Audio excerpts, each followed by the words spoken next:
What is happening, party people? Welcome to Countdown to Classic. This is a podcast that educates, informs, and gossips about World of Warcraft Classic. Each week we discuss the news, hot button issues, and content of the highly anticipated Classic servers. I'm your host, Josh Corbett, and this is a show where it's not my opinion on World of Warcraft that counts, but yours. If you're new to the show, Countdown to Classic goes through your expert input on everything relating to the sure-to-be amazing World of Warcraft Classic. Now, if you've been following the show via the show's Discord or Twitter feed lately, then you'll know what's coming today on the show, as I've been very excited to bring it to you all. And if you haven't thrown me a follow on Twitter, then please do so at Count2Classic with the number 2. And also click the link in the show notes for this episode and every other episode, and you'll find a link to the show's amazing Discord, which has been going off lately with heaps of classic chat since the latest news dropped. So, over the weekend, I was lucky enough to sit down for 3 separate long-form interviews with even more former Blizzard developers who worked on World of Warcraft back in the day and helped bring us the game that we all came to know and love. I chatted with Kevin Jordan, Bo Bell, and Alex Brazzi, who each had distinct roles from each other, and I talked to them about what went into making the game, with a few listener questions thrown in as well, as we do here at Countdown to Classic. So the next 3 episodes of the show will play these chats back to you, and we start the trilogy today with Kevin Jordan, who was responsible for designing the vast majority of the spells and abilities that we'll be using again when World of Warcraft Classic drops. After that, it's time for another Memory Lane segment with more fun listener stories from World of Warcraft to wrap things up with. Now, if you're enjoying these in-depth conversations that Countdown to Classic brings you on a regular basis, please do visit the show's Patreon page to see how you can help support Countdown to Classic continue to bring you more of the content that you're about to hear today. Alternatively, you can also help the show out by mentioning the show to a friend, perhaps in-game. Talk about what you hear on the show and where you heard it on Twitter, Reddit, Facebook, or wherever you actively discuss things. Follow me on Twitch at Countdown to Classic, or leave the show a review on iTunes. If you want to hit me up with some feedback or submit a memory lane or anger management of your own, you can always get me at feedback@countdowntoclassic.com as well. On top of that, if you can't get enough of me for some reason, then please do also check out my other podcast, The Cinephiles. That's SINNERFILES.com. If you haven't already, for some great comedic takes from myself and the 2 other knuckleheads over there on all your favorite movies. But with all that said, let's get to Kevin Jordan in today's in-depth interview.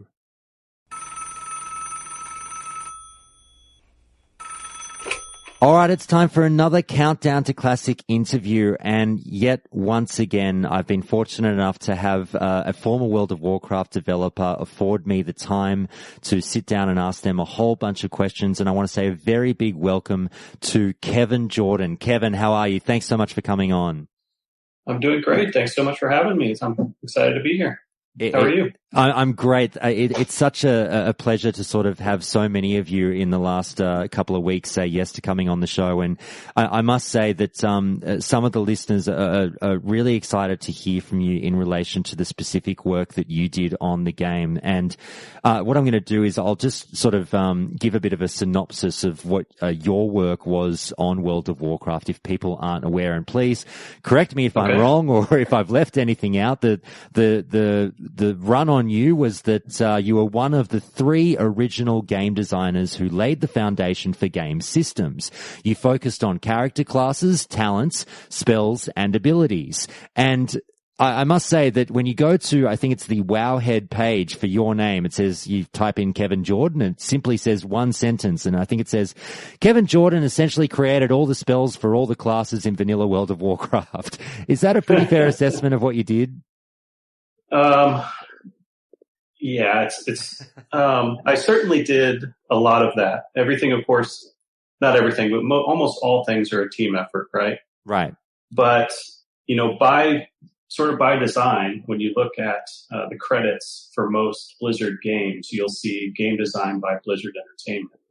And that's intentional. It has been for a long time, because we wanted to avoid game designers becoming PR figureheads, which you so commonly see at other studios. Yeah. Because that takes them away from doing the job of designing the game. So we tried to avoid putting anybody's name in headlines to keep the team focused. And so you won't have heard a lot of the names from early development associated with, game design. And obviously things have changed in the last 15 years or so, like community contact is a lot more common. You usually have devs speaking directly to fans in a variety of ways. And so that's no longer as easy to do as it was back then, but that was the idea. And that was an Alan Adham idea, and a great one, if I could give my opinion. Because, it just kept us free to focus on the game and not have to worry about being a community spokesman for the company and working on PR and things like that. So now, just before we get into the meat of the interview, so to speak, if you just want to tell people, obviously, I think the years that you were at Blizzard, they were about 99 to 2011. Would that be right? 2010. Oh, sorry, 2010. Yeah. Yes. No problem. Now, post 2010, and since you've left Blizzard, if you could just give us whatever you're able to talk about, what did you work on after that? What are you working on at the moment? Do you have anywhere that people can find you online? Anything to plug? Please go for it. Yeah, after Blizzard, I went to Cryptozoic Entertainment, which also was known as Hex Entertainment, making the Hex Shards of Fate digital card game. It was a super popular Kickstarter, and I worked on that for several years, as well as assisting in some of their board and hobby game endeavors that they had on the Cryptozoic Entertainment side. From there, I was there for 5 years, and then from there I went to Obsidian Entertainment, where I worked briefly on Armored Warfare, and after that I worked on Tyranny, which was one of their latest RPGs that came out. Since then, since 2016, I've been trying to get my Twitch stream going. So I'm a relatively new Twitch streamer. You can find me at Failure Analysis, and that's what I've been getting going. So working on that now, playing games, talking about game design, and sort of exploring games from that game design perspective. To talk about what systems I think are good, explore why they might have problems, and just kind of play and enjoy games, because those are kind of my two favorite things, is playing games and talking about game design. Okay. Well, you've already mentioned that name, Alan Adham, and one of my opening questions was indeed about the personalities behind World of Warcraft. And there are some people that we've become so familiar with now as we talk about the history of the game and what went into the making of it. And names like Chris Metzen, Jeff Kaplan, Tom Chilton, Alan Adham, Mike Morhaime, these are all known quantities at this stage. But the things that we don't often hear about are what it was like to work with these people back in the day. So I guess my blanket question to start with would be, what are your memories from dealing with what are now sort of, I would describe as somewhat of forces of nature within that game and the gaming community? What was it like back then when everyone was just building everything up? Yeah, so I actually started at Blizzard in technical support. And then from there, I was hired onto the WoW team, and I was the third designer on the team. And when I got there, and for probably a couple of years after, a lot of my teammates were actually made up of former QA and former tech support people. So there weren't a lot of like what you would think is like big personalities on the team. It was mostly just guys who got in from the ground floor and were super passionate about playing games and making games and had various talents in art or coding or level design and things like that. That was our first impression, was that it felt very comfortable. There were a few big names running around as far as like the company, but no big like internet personality sort of thing.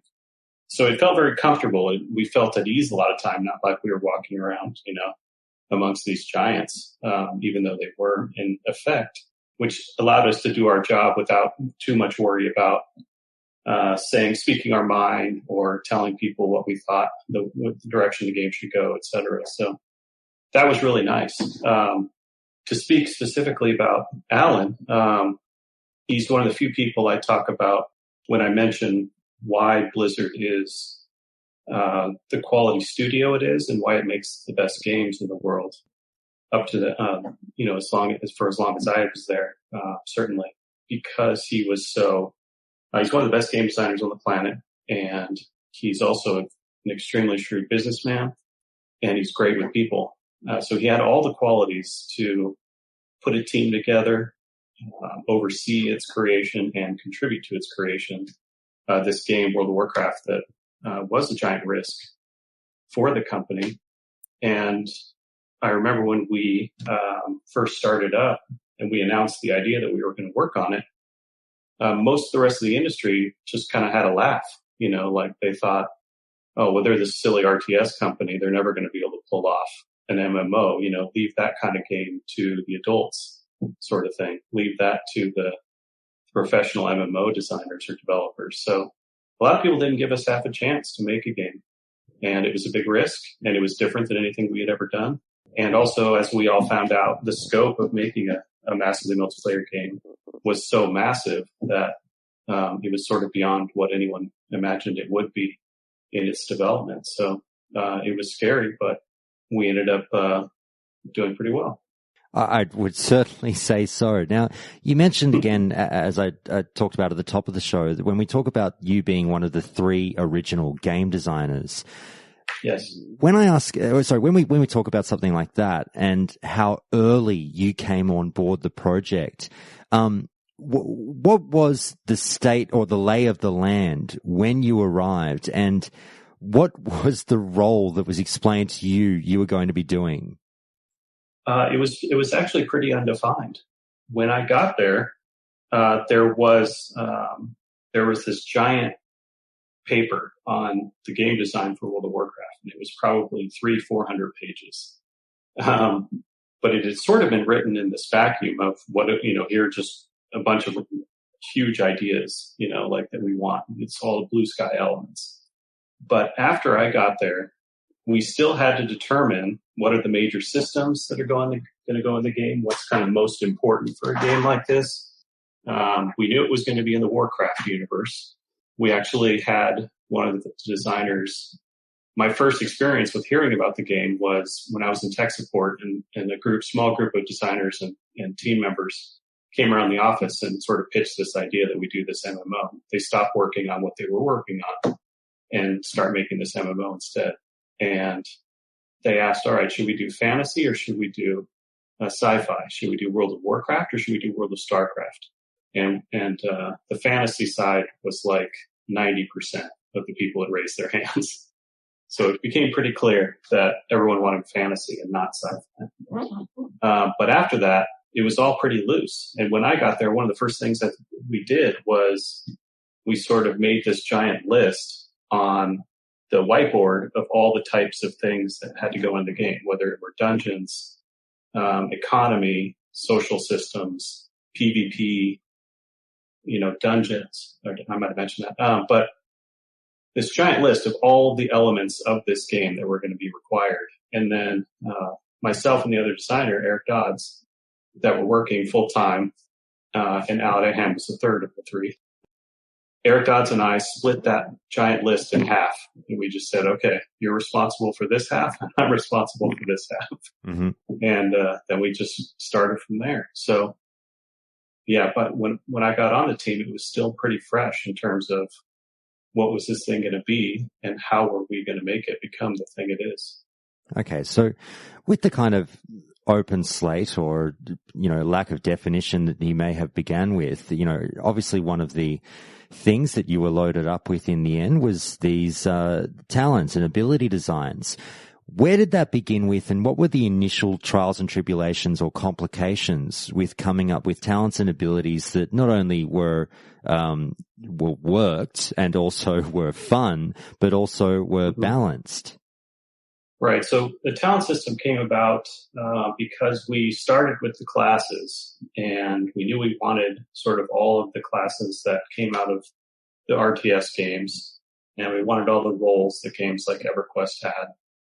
And we wanted to make sure that we represented all of the gameplay elements that these, EverQuest, et cetera, had, but you could feel like you were one of the units in a Warcraft game. So we came up with the classes, which is sort of the templates for all the different kinds of units that were in the game, the RTS games. But we also, a big thing from the beginning was we wanted to make sure that two people that were playing the same class would have differentiation from each other, so that not all warriors were stand-ins for every other warrior. And so that's kind of the impetus for creating a system like the talent system. It also served another need, which was this term we called mini-dings. From EverQuest, and probably from games before that, every time you leveled up, everyone would yell ding in the zone, and everyone would go, hey, congrats, you went up a level. It's a big moment. We wanted what we called mini-dings because in EverQuest, we felt like it was too long between level ups where you get to have that experience of my character is progressing. I feel like I'm going somewhere. I'm making some decision about what to do with the progression of my character. So talents was a part of a larger system or set of systems that were basically designed to give people more frequent advancement moments. And coming in at level 10, you make your first talent choice, and then every level you got another one. So it satisfied that sort of here's another way you are progressing besides just going up levels and going and getting your new abilities. It was here's a way for you to differentiate yourself and progress along a certain path. It was designed to provide you with a more specialized identity so that if you were a warrior and you were a dwarf warrior and you were trying to make sort of a mountain king type hero from Warcraft 3, you could go and take abilities in one of the trees that made you feel more like that character. Same with like being a Tauren chieftain or an orc blade master. We wanted to give you opportunities to differentiate yourself to be offensive or defensive and have various abilities that would make you feel different than every other warrior out there. So that was sort of the need that arose, and then we filled it with the talent system. Okay. Well, with the talent system, you were asked during the recent AMA that you took part in, obviously in promotion of John Statz's book, that, what system were you most proud of working on? And you talked about the talent system. You said it has to be the talent system. Other games had skill trees, but there was something unique and special about the talent system that got everyone really excited. So much, in fact, that it became industry standard. So many games after WoW had talent trees in them. It didn't matter if it was a MOBA, an FPS, an RTS, or whatever. Throw talent trees on it, value added, very rewarding. So my question flowing on from your statement there would be, when you talk about, I completely understand the amount of pride that you must have drawn from your work on the talent trees and how, it pushed things forward in terms of definitely MMOs and gaming in general. But when you see something like the talent system get the amount of scrutiny that it does and things that you designed and spent a lot of time on get, I understand the WoW player base is unique at the best of times and you get people yelling and screaming about all these things you've done. How did that feel when your baby was being commented on so much? Well, in terms of critiquing it, no one critiqued it harder than I did. Like nowadays when people talk about the talent system, and I'm happy that some of the reason people are excited about the return to Classic is because of the old talent system. But when I look back on it, I just see a lot of flaws. Like I'm a perfectionist, so when I look at it, I see that it didn't scale well, that every time we added 10 levels, the tree became really problematic, trees. And so, in a way, I welcome the criticism because I was trying to make it the best system ever. And over time, it was becoming like a bigger problem than this amazing system that it started out as. Like in vanilla WoW, it served the purpose perfectly. And that's why I think a lot of people jumped on it and were really excited about it and would argue endlessly about, various builds and what was the best. And, that's a sign that you're in the right place when the arguments sort of never go away, right? Once someone comes along and solves the equation sort of thing, solves the format and everyone starts going that way, that's when you're in real trouble. But a lot of people argued back and forth constantly and demanded that certain things be better because they saw themselves as this specific type of the character class. And again, that ties back to the identity aspect of it. And they wanted their identity to be better in the game because they were tired of feeling nerfed, or they wanted to go out and do the thing that they really wanted to do and not feel underpowered doing it. So, but yeah, having millions of people enjoying it was certainly rewarding. Again, back in the day, we were insulated from a lot of the feedback early on. Nowadays, again, things are very different, but internally we could see the problems. And of course, we were all playing WoW. So I had people in my office every day complaining about the specs who were on the team, because so many of us were going home and playing the game after, a long day's work. So it was all pretty much right there in my face and exposed all the time. But it was good pressure because it made me a better designer and it helped me polish the system a lot better. And because so many of us, were so invested in the game being so great, we were able to make a lot of changes and continue pushing the game forward. You also mentioned in the AMA that obviously balance was you say balance was always of very high importance to me. And you said that players should feel that they can choose the class or race or specialization that speaks to them in some way and not feel like they chose wrong because it's underperforming.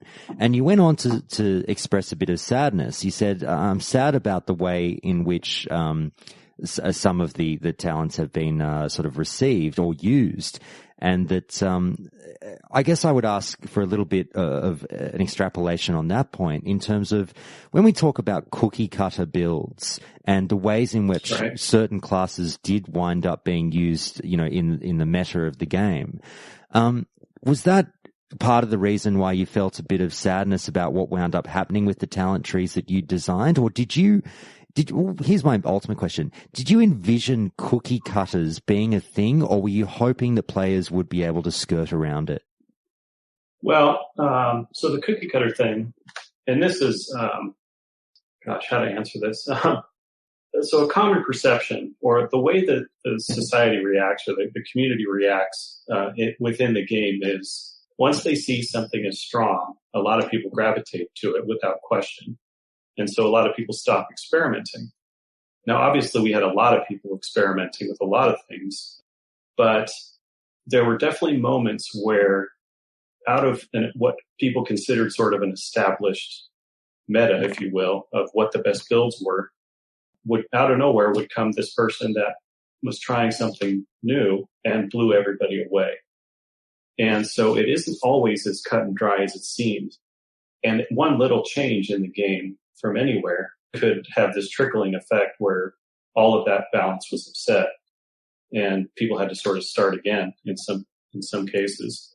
Balance was really important to me because, again, I think a lot of people that were coming from previous Warcraft games, especially the RTSs, really wanted to live this fantasy that they'd created in their mind before they started playing of, I'm going to be this or Blade Master, for example. And so they were going to put all their effort into this idea and into this fantasy. And then, like I said in the AMA, if it didn't pan out, if it didn't play strongly, then they were going to be pretty massively disappointed because they would feel forced to switch in order to be competent or live in a world where people wouldn't invite them because they were playing what many considered to be an underwhelming spec. So I took it very seriously to try to make things as balanced as possible, but also as dynamic as possible.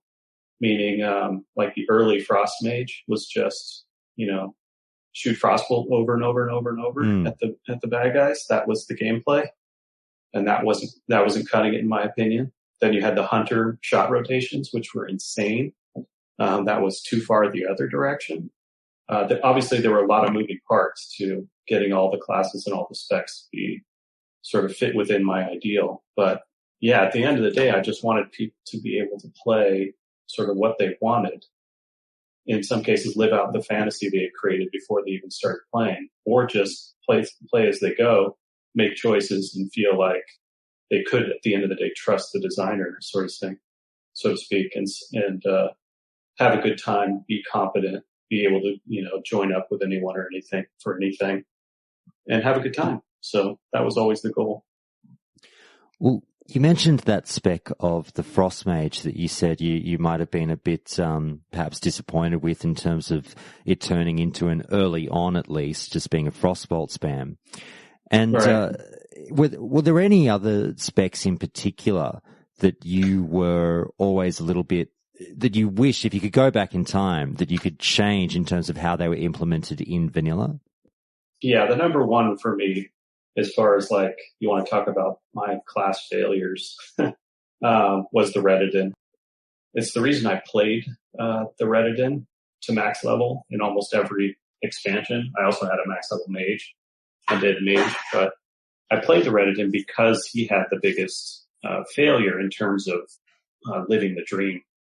The Paladin in general started out as this heavy armor, swinging a hammer, and healing things or support. And he turned into a guy who sits in the back throwing flash of light over and over because it was the most efficient heal in the game. So that, which we wanted to be one aspect of the Paladin, but it became the only aspect of the Paladin because it was viewed as the only usable. It was very powerful, it's very efficient, and the other ones, the protection spec and the Redidin, just weren't strong enough. And so the goal early on was to find out what was failing and try to fix it. And I sort of developed the Paladin abilities right up until release.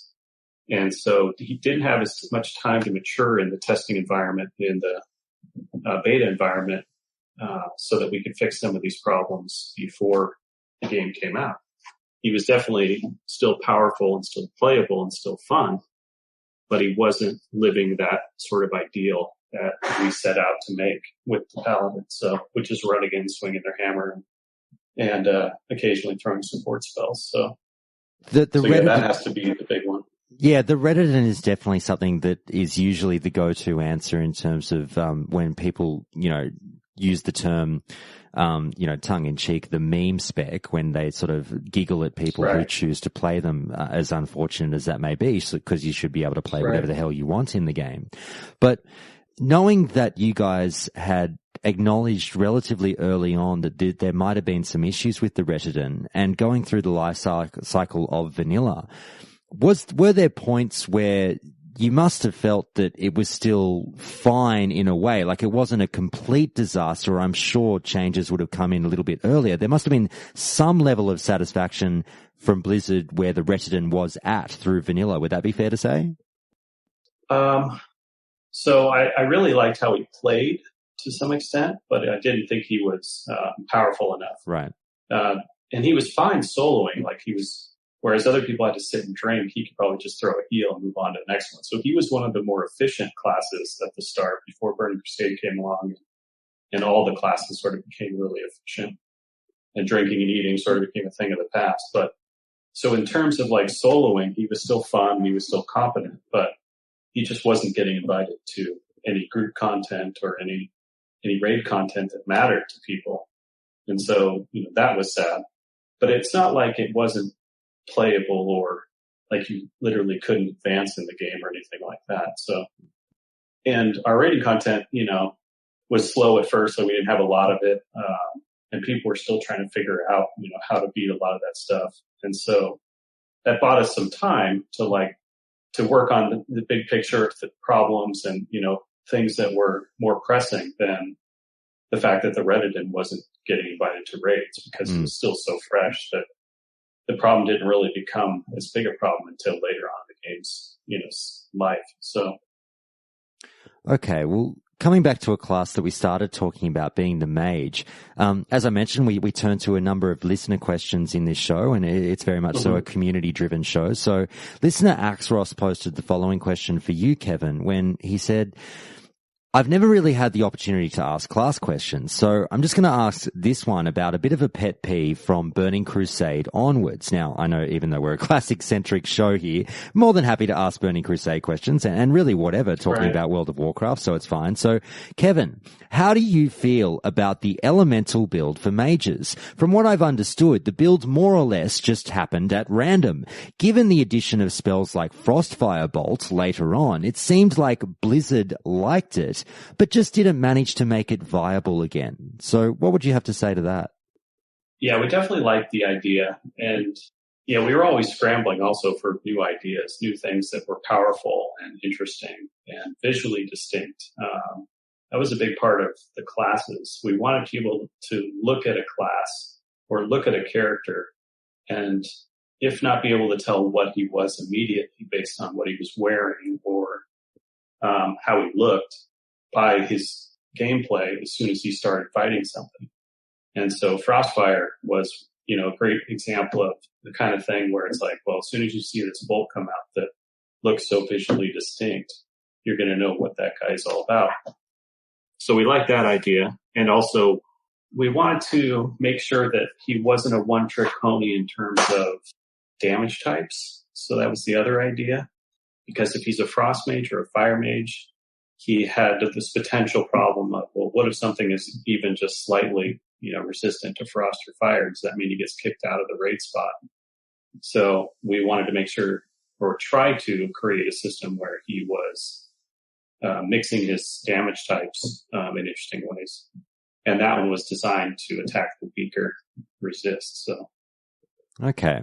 Now, next, it's a question that comes up very often. I'm sure it's the one that you no doubt get asked the most in general. But you talked about in the AMA, you mentioned in response to a question when people say things like, what didn't make the cut? What wasn't in the game that you had worked on that you, we may have gotten, but now is forgotten to the cutting room floor. And you talked about the hero's feast ability, and that was something just to summarize where you said a mage in your group conjures up a little bit of a interdimensional truck stop, if you will, a banquet for the group where they could rest and get their health points and mana points back up. Was outside of that, and obviously people can go and read your great explanation of that one on the AMA, but outside of that one, was there anything else that was kind of worked on or tinkered with that didn't make it into the game?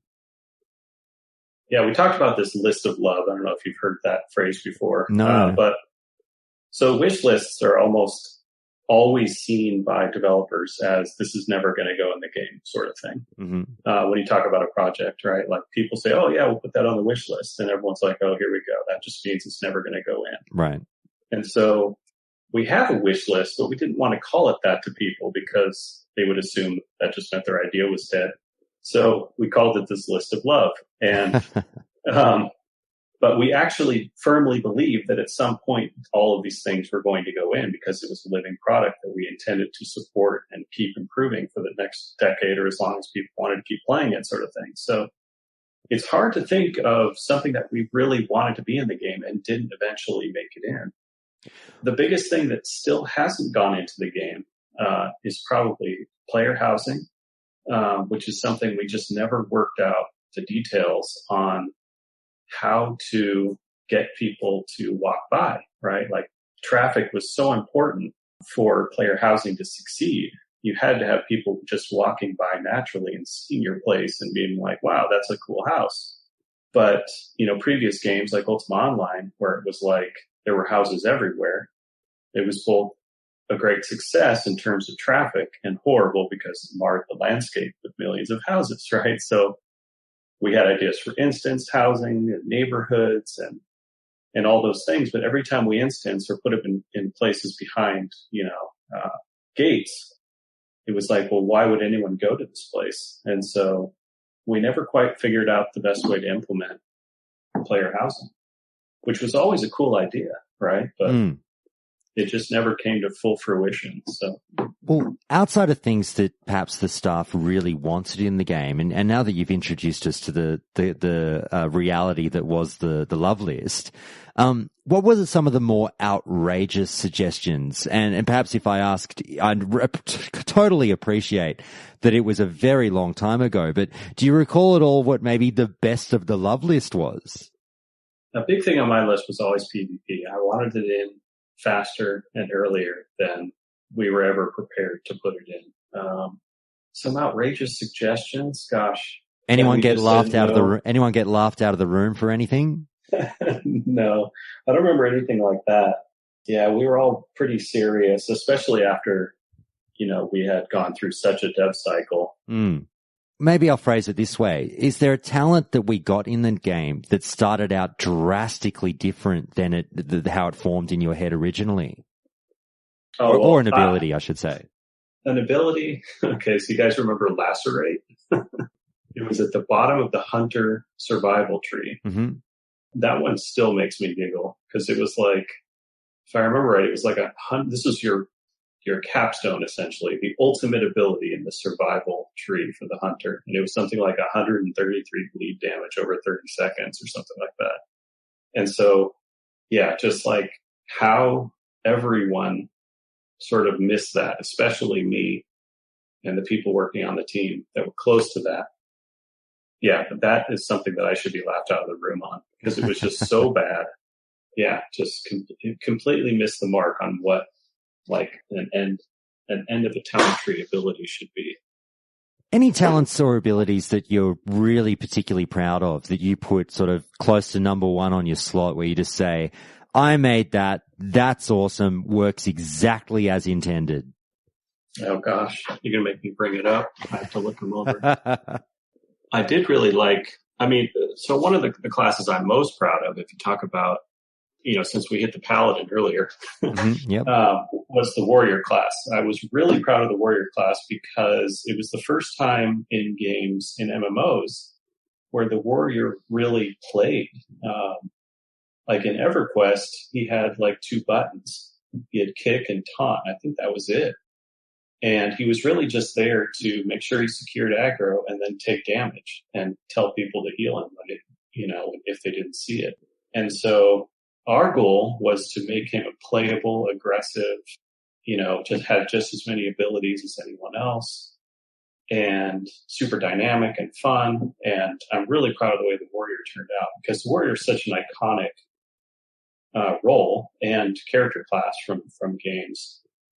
But in MMOs, he had sort of been, pushed into this tank role that to some was really exciting and for a lot of people was really boring. And so I was pleased that we were able to get him to a place that was both exciting and powerful and necessary. Well, the Warriors kind of became the somewhat undisputed kings of vanilla World of Warcraft once we got done with all of our theory crafting and things like that. And obviously people who still play the game wherever they might play it go, Warriors, sure. They're amazing. They can be the best tanks. They can be the best DPS. It's fantastic.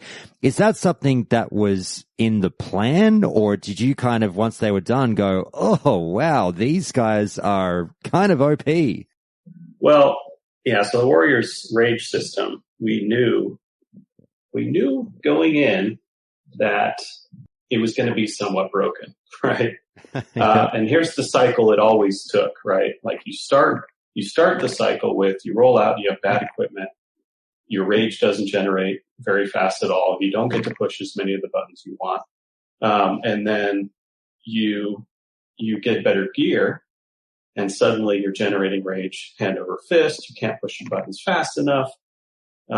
It's the opposite problem. So at the beginning of any cycle where there's new content, you feel sort of bad, and then you feel amazing towards the end of it. And that was because the rage was that double dip system. And some people I remember one in particular suggested very early on, basically just said, you're going to want the rage to come in at a static rate that isn't based on damage caused or damage received. Otherwise, it's going to cause you problems. And we knew it was going to cause us problems, but it was giving us such good things in terms of that great feeling of progressing. Like every time you got a new weapon and you did more damage, it wasn't just the damage you were seeing that was improving. It was your play pattern was improving, and how much fun you got to have, and how heroic you got to feel by doing all this great stuff. And so that part we really liked. And so we fell into this trap sort of with our eyes open that towards the end of every cycle, Warriors were going to be really super powerful. They were going to start weak and then they were going to finish powerful. And I'm not sure how, if at all, the Warrior has been solved in that respect. I haven't been following it, but that was the classic problem. Okay. But one that we sort of accepted because of the things it was giving us. So, but it was never the ideal that warriors would be better than bear tanks or paladin tanks or death knight tanks when they came along in terms of desirability or mechanics or anything like that. We wanted all to be desirable. It just became a problem in the balancing of them once the warrior sort of hit his stride and had the best gear. And in terms of what wound up in vanilla at launch, with the classes, I just got off a call with Bo Bell, who spoke briefly about the fact that hunters very much so almost didn't make the cut in terms of vanilla. And he said it was the last class added, and I asked him how close of a call was it to not have hunters in vanilla. And he went into it just a little bit, but he said that you might be actually the far better person to obviously ask this question of. So in terms of hunters making the cut, was there any kind of distress internally that they wouldn't be ready in time, and how close of a call was it? No, I don't remember having any real distress. We tinkered with his resource system, trying to do the focus thing near the end of the beta, but couldn't get it to satisfy all the needs that the hunter had. The biggest thing being, like, how does he use all of his non-combat abilities? Is it just they're all free and they're on cooldowns, as traps and things like that? Because focus can't really feed into that system. So he had needs on both combat and non-combat, and the mana bar was just the easiest to accommodate both, sort of thing. But I don't remember any time with maybe we just don't put him in the game. I don't think fair enough anyone got to that point. So, especially considering he wasn't our only pet class, but he was probably the most normal, right? The most standard pet class, if you will. Like, when people come to games, they want to see a pet class, and it usually means having an animal. Like, we identified, that's just a personality of gamer out there that wants to have an animal companion. And the Warlock, since the Warlock was sort of our freak class, and he was also a pet class, we didn't really think that the Warlock would be satisfying that particular need. And so the Hunter had to be in. There was just no question for us, at least for me. Yep. Now, listener Lights Hoax asked the following question. We've talked about a few things that didn't make it in, either due to certain reasons. But one of the things that Blizzard, prides themselves on, I'm sure, is, and we've heard it from multiple sources now, is that the reasons, partly because some of the games do so well outside of their quality, is the fact that they're so accessible in terms of technical specifications. So was there anything, and John Stats has been on the show recently and went a little bit into that being sort of a great sort of primary objective, if you will, of the team during World of Warcraft, in that everything had to be done so that it fell within the technical limitations. But did anything not make it into the game strictly due to technical limitations? Oh, gosh. So there were things that we sometimes disagreed on amongst the team members. Like, for example, group size was a big issue. How big the raid should be, how big the PvP zone should be, how many people should be in a place doing a thing, sort of on the screen at all at the same time. And for a lot of games, that's a technical issue. But for me, it's the limiter there is a design issue, because we saw in games like Dark Age of Camelot, we had huge, massive battles that were fun in terms of big picture, but were not fun in terms of individual gameplay, in my opinion. You didn't feel like you were the hero. You didn't feel like you actually mattered in terms of winning the war one way or the other. And so for me, a lot of it was, well, how many people do we want from a social and from a gameplay perspective to be on the screen at the same time? And once I sort of hit my cap from that perspective, our technological side was always allowed us to have way more than that. And so I was always really comfortable with the fact that, well, since design wants to limit that essentially anyway, we're not really pushing people's, system specs from a technological standpoint. So win-win. Two of the things that did give us technological nightmares were the boats, the zeppelins, elevators, things like that, all sort of moving vehicles where the players just stood on them. And so we didn't have any of those, I don't remember, in the dungeons because they were so problematic and could cause giant problems while you were trying to progress through a dungeon and get to the end boss. It's like, oh, well, we just lost somebody because he clipped through the moving platform and fell through the world, and now he's back at his spawn point, So that was one thing that we couldn't put a lot in the game, or a lot of in the game. The other thing we didn't have was ladders. You'll notice that there's a very distinct lack of ladders in the game. Eric Dodds and I both laughed about how frequently ladders are the death of people in various games because of the implementations. Nowadays, games have gotten a lot better. They attach your character and make sure you get to the top safely. But on a lot of the early game ladders in like shooters and 3D environments, the ladders were super precarious, and so many people lost their lives. So we just decided, no, we're not going to put those death traps in the game. So again, another design decision where we didn't have to worry about the technical limitations or technical development required to make ladders usable, fun, and safe. Okay.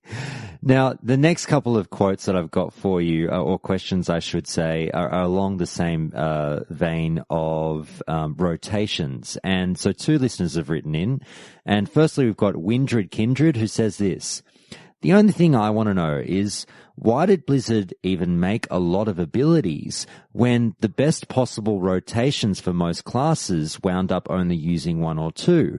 Was no one particularly interested in giving a bit more depth to the rotations? And then listener Cockavos says this: Kevin, can you give us your thoughts on how spell rotations have evolved over the expansions? Was rotation something that you designed around in Classic?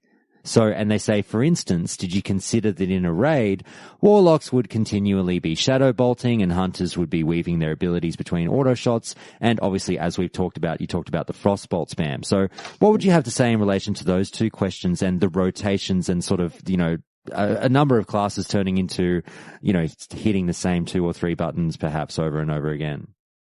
Yes, it was certainly in the plan to create rotations.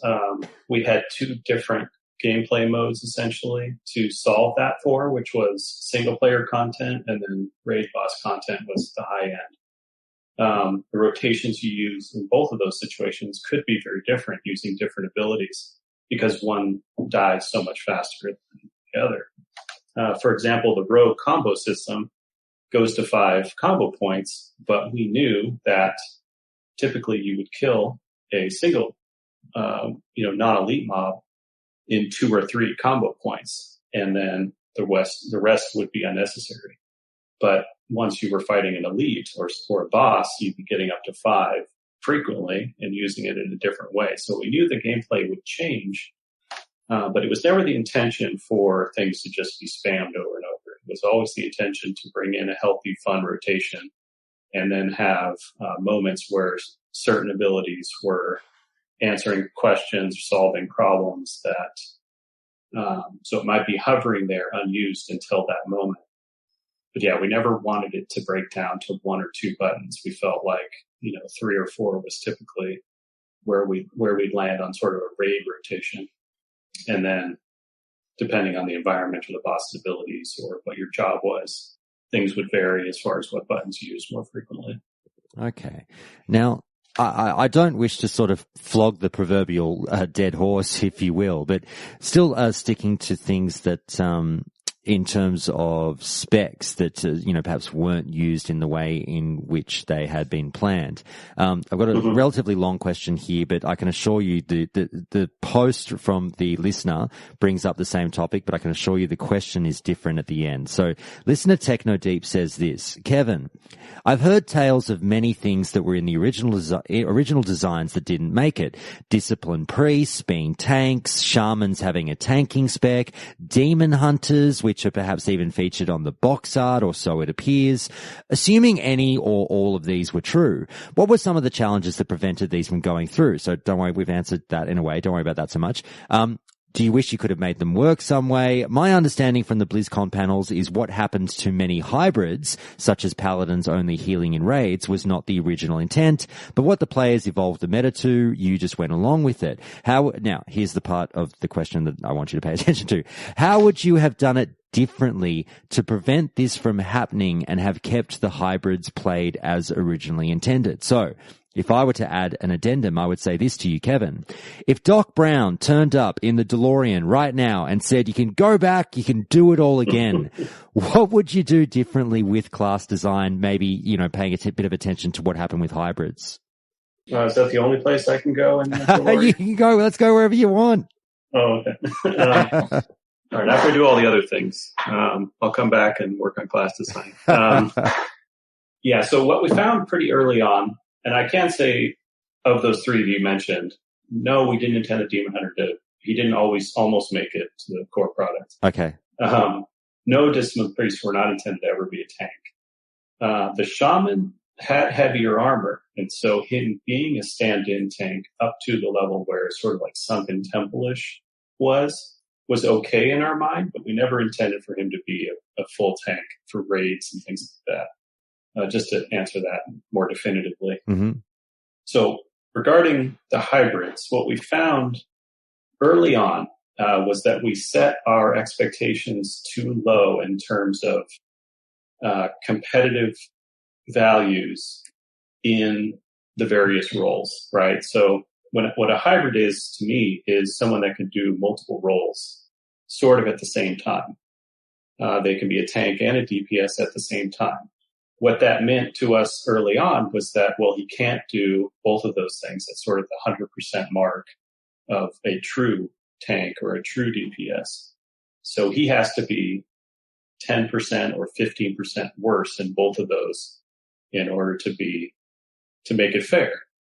What we found was that was way too big a difference that was way too far off the primary role in order for it to be useful at all. So we ended up finding that probably any more than 5% difference was going to mean you're out.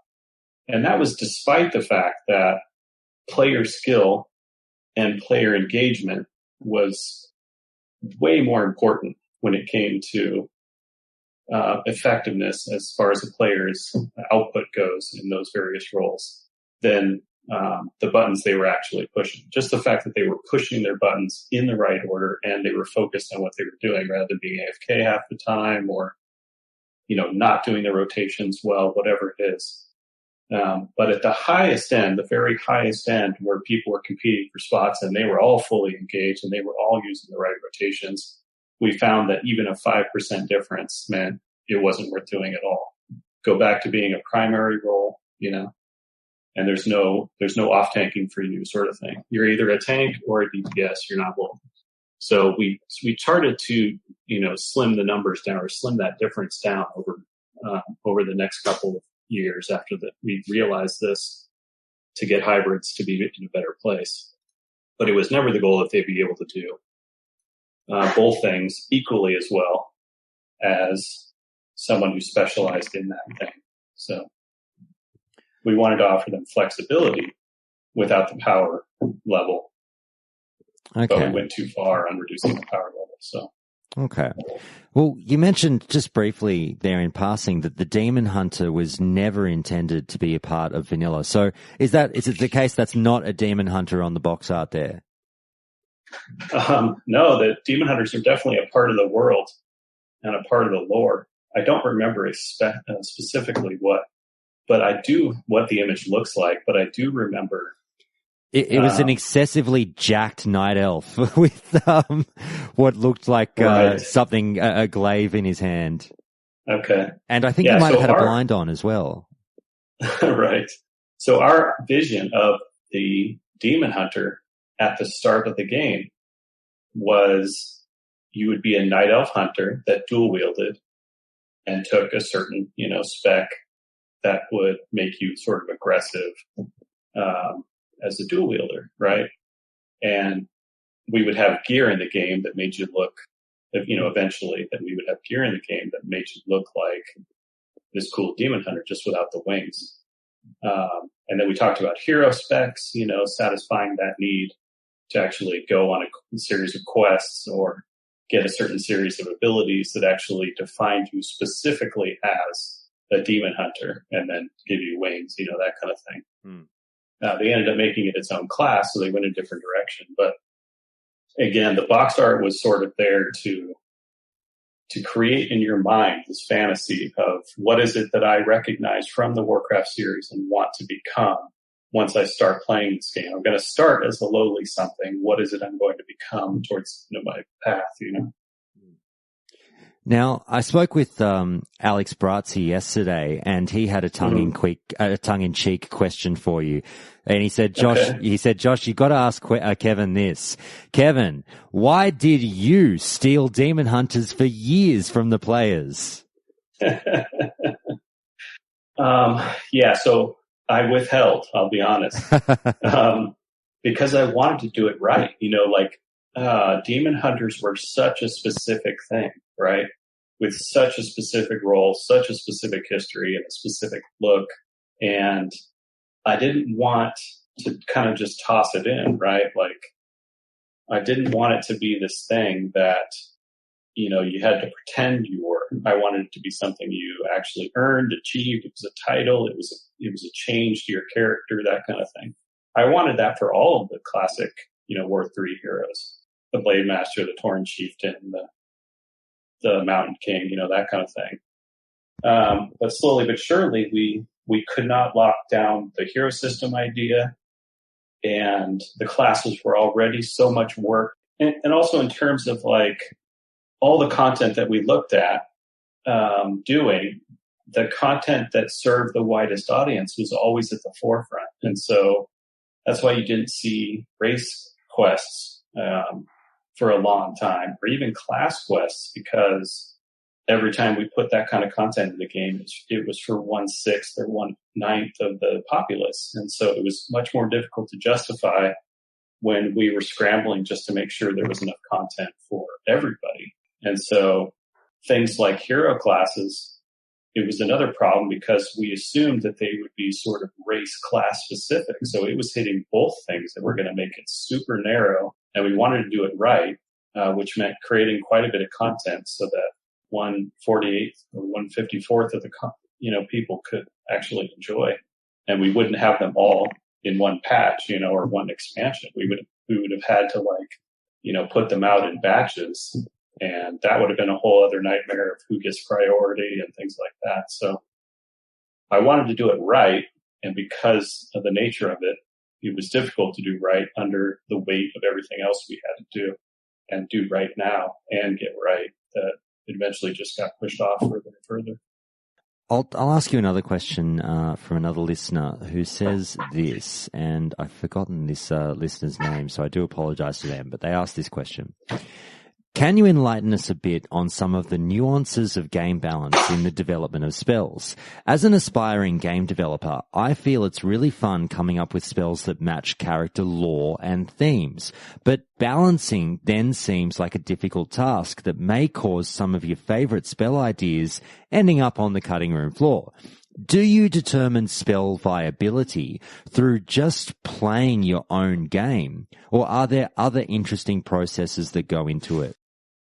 It's a great question. So in design, there's two terms that we use. One is top down and one is bottom up. And this is basically talking about where do you start with, I want to create a spell, for example. Do I start with the lore and the effects and what it looks like and what it sounds like and the sort of the story behind why this character is using this spell? Or do I start from sort of a mechanical standpoint of we really need this type of mechanic in the game. We need to create a spell that does this and then another spell that reacts to that, And so the very best spells are ones that you hit the design perfectly from both ends, right? Because it's here's this spell that it's amazing in flavor and story and lore and look and sound and all that stuff. And it also fits a particular mechanical need that makes the game more fun. But you tend to start with one or the other based on what kind of developer you are. if you're the more creative, brainstormer, then those people will come up with cool ideas for, extravagant, fireworks and things like that. Like what would be awesome for this character to do. And then more mechanical design or minded developers will come up with, here are the types of things we need this character to do in order to fill this role, in order to, accomplish his numerical goals, things like that. Sometimes that's two different people. Sometimes that's the same person. It's very, very rare that it's the same person. But so identifying like what is your strength as a developer is actually really important for determining how you come up with these things. I can tell you from the WoW perspective that we started first with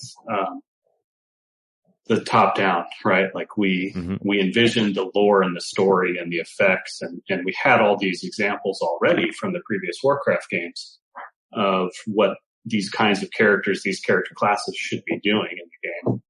And then when we put them in the game, we tried tons of things, and then we sort of narrowed down, well, what does he need to do based on the mechanic he wants to play? What is he, what spells is he actually going to be his bread and butter for accomplishing his role? And then we left room for some fun spells, things that he may not be jamming all the time, but add to this sort of sense of world as toy, so he could run around and participate in the world and have fun and be a part of its living, breathing, environment. And then things that didn't fit either of those, we just kind of put on the back burner, that kind of thing. And where balance comes in is just making sure that it's accomplishing its goal. Like, why is this spell used? Is it used for killing single targets? Is it used for really long fights? Is it used for crowd controlling things? Is it used for, fighting two things, one thing, one really long battle, one really short battle, that kind of thing. And so everything sort of has to fit this role of what is its purpose. So that's the goal when you're making spells. Okay. And I'll thank the listener. That was Techno Deep. I found that name after all. So thank you again, Techno Deep. And we'll move on next to listener Several Napkins, who asked this question. Napkins. Okay. Yes. So Several Napkins, trust me, we get some wild listener names that I read out with a straight face on this show, and some of them are, along the lines of when we talk about, obviously you remember Jeff's name back in the EQ days, along those lines of the Tigol biddies and stuff like that. I've got to read these names out, and I just sort of like, people do get a kick out of it. But Several Napkins asked this one. I know there was some intention of implementing Grim Batol in vanilla. Was the content planned to be similar to the Kata release, or was something else planned? So we had, this is one of goes in that category of things that didn't make the launch. We had a list of 50 dungeons we wanted to do for a classic, or for vanilla WoW, for the released game. We made this list based on, how long people would be at certain level ranges, how many dungeons we were going to need for both Horde and Alliance at different level ranges, how many of them were going to be raids versus normal dungeons. And so we decided that in order to create enough content for everyone, and the reason we set this amount of content is because we were terrified of competing with mainly EverQuest, because they had so many years ahead of us of additional content. And so we knew that, okay, we're going to release this project, and if we have 1/3 of the content that they have, it's going to seem really lackluster compared to, what's already on the market. It's going to be much harder to pull people away from EverQuest. So we knew that we had to try to create as much content as possible. And so we originally had this list of 50 dungeons. And I can't remember how many we actually released with, but it was under 20. I know that, if I remember right. But Grim Batol was on the list, and it was one amongst the 30 plus that actually got cut. And we knew it was a prison. We wanted it to be a prison that, if I'm remembering right, Grim Batol. Yeah, I think that's the prison. But yeah, we had a lot of that place was a known region from a previous Warcraft game. And so the intent was always to follow in on what that place was, where it was in the story currently, and then expand on it or move the timeline forward and make it a fun new experience based on that lore. And that was true with all of our dungeons. We wanted people to feel like they were hitting the ground as if they were walking right into an RTS game that they may have played in the past and exploring this place in this new way for the first time. Now, I appreciate that a lot of these things get scrapped well before you get to any sort of deep and detailed discussions about them. But when you talk about, you got as far as planning out that maybe Grim Batol was going to be a prison, it was going to be an instance in the 30s, blah, blah, blah. Did you get as far anywhere near any kind of encounter chat, or did you know what kind of bosses were going to be in there as far as lore goes or anything like that?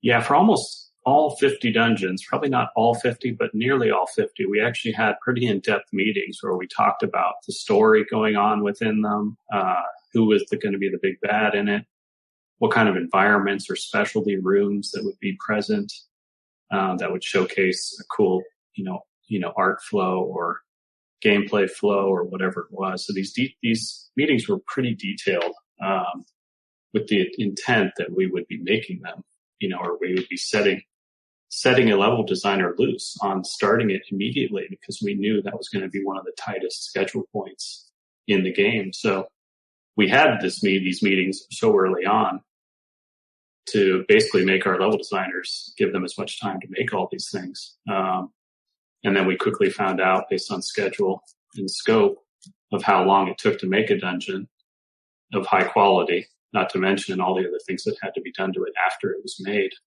That there was no way we were going to have time to do 50. And so every week we started cutting, like there goes another dungeon, there goes another dungeon. It was so painful because so many of us had our favorites, that we sat around this table and we built into these things and we made all these little kids basically. And then we just had to start chopping. It was so painful. I can only imagine. Now, next I've got this one from, this is actually, here's what I'm going to do. I'm going to start with a quote of your own. So you're going to hear yourself here for a second. And right. During the AMA, you said that cooldowns were always a tricky thing. We wanted some abilities to be crazy powerful, iconic D&D Paladin lay on hands, but it was tough to define our threshold for maximum cooldown. So, what do you have, if I could just sort of extrapolate a little bit on that point that you've made, what were the trials and tribulations of balancing cooldowns on abilities? Right. So, and since then, other games have tried different approaches, like the once per rest idea or once per encounter idea, which are pretty intriguing to me. But back then, it was all just purely a matter of time. And so, one was the ultimate situation is you use this ability that's super powerful to swing a moment in a big fight, like a raid, for example, or a boss fight in a dungeon. And so the question we always asked ourselves is, should I be able to use it in every battle before that boss moment, right? And if it were too short, people would feel like they were using it every fight, which made it less how do I want to say it? Less compelling in the sense that this is something I always do versus I save this special thing for the boss. It has a huge spell effect. It's really potent in terms of swinging a battle. And we sort of wanted to save those types of abilities for those big moments, not every trash pull, sort of thing. But if they weren't set to cool down so that you could use them every trash pull, then they got into the category of, well, maybe I used it during a really tough spot during one of the rooms on the way to the boss, and then we get to the boss and we know we're going to want these big abilities and they're 3 minutes away. So everyone sit here for 3 minutes so that we can have access to them when the boss fight starts. And we absolutely wanted to avoid that situation of, hey, everybody, let's sit here and stand still for 3 minutes, right? So it was really tricky to come up with the right cooldown for those things. And we tried various things. But yeah, it's almost impossible to guess based on how people play, how fast they are, when they decide to use these things, to use it in the first fight, knowing that they'll probably have access to it at the end. So yeah, it was really tough. Is there one ability in the game that you could single out as being something that, for one reason or another, you don't think might have been your best idea or your best work, but still made it into the game? Oh, for sure. There are 2 spells I wish would die in a fire, and I hope they improve the game, the classic WoW, by removing entirely. The 2 spells, Amplify Magic and Dampen Magic on the mage. Absolutely horrendous. And why is it that you have such a great hate for those ones? They had almost no use in terms of regular gameplay. So they weren't even on the bar for a lot of people because they were that positive negative design space where it's like you get a thing, but you also lose a thing. And then every once in a great while, they were broken effective in a certain scenario. So every once in a while, I'd get burned because it was like, yep, they're using Amplify Magic against this one boss and they're making it trivial. And I'm like, oh, God. Right. So not only was it like a thing that people just didn't make use of, and this was even before all the action bar space became so precious, right? Like that we could have a couple of these kind of spells that were sort of narrow use. But yeah, people didn't even have it on their bar, even though there was space. And then every once in a while, yeah, it would just bite me. Be like, oops, that thing broke a thing again. And so I always thought the idea was interesting, but it just we never got it to a place where it worked. You've described your work, or Blizzard's work, on the Warlock class as being extremely experimental, and I presume, tongue-in-cheek, you describe it as our freak class. All right. Tell me why you feel that way about the class, and what went through, what your work on it, was it through the design process in terms of the challenges in coming up with something new that you say wasn't adhering to old RPG tropes? Right. So we considered the Necromancer in EQ to be their sort of free class. And that's where a lot of the basis came from. It was sort of, from a social standpoint and from a lore standpoint, it was sort of the guy that you weren't really quite sure about, like, why are we inviting this guy to the group? He summons demons, that's just weird. He hangs out in weird parts of the city. We made his own section of the city. Where his trainers were dark and mysterious.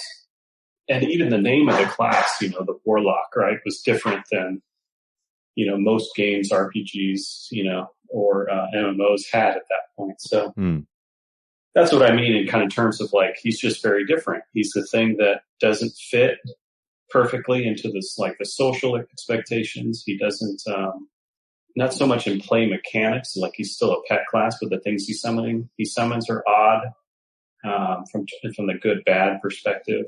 He's not a class that was super iconic from the previous games. Like nobody remembers using Warlock summoning, demons in, a lot of the games as like this classic thing that you do. We just wanted to make at least one class, and the debate came down to the Warlock or the Runemaster. And the Runemaster was the other one that didn't make it because the Warlock was much closer in terms of lore, like felt way more connected to the world.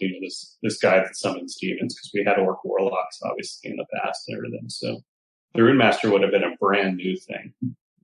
And he would have played probably more like the monk in terms of like unarmed combat with runes and things like that. So that was some of the history behind those two. So if classes. I can push you a bit more on the Runemaster, because Bo Bell and I just talked about this, and he gave a little bit of detail in terms of what might have come with the Runemaster, but again said perhaps you were the better person to ask for a bit more of an extrapolation. Right. So what was the Runecaster planned to be, and how far did the talks progress? Not very far. We had a rough idea of what he would be. He was most likely going to be an unarmed class where he fought with his fists. or maybe fist-like weapons. He would cover his body in runes, and he'd also carve runes into the air, on the ground, that would have various magical effects, and sort of a trap or a buff or something like that. And then various runes would also empower. But we did not get, into any kind of like specific mechanics or resource systems or anything like that regarding him. So once we knew we were going to do the Warlock, all kind of discussion shut down. So that's the Rune Master. We mentioned the Demon Hunter, and obviously eventually we got the Demon Hunter.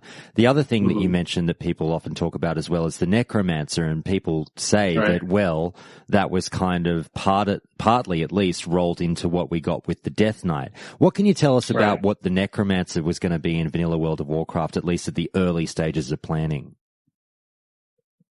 We didn't actually, we only briefly talked about the Necromancer.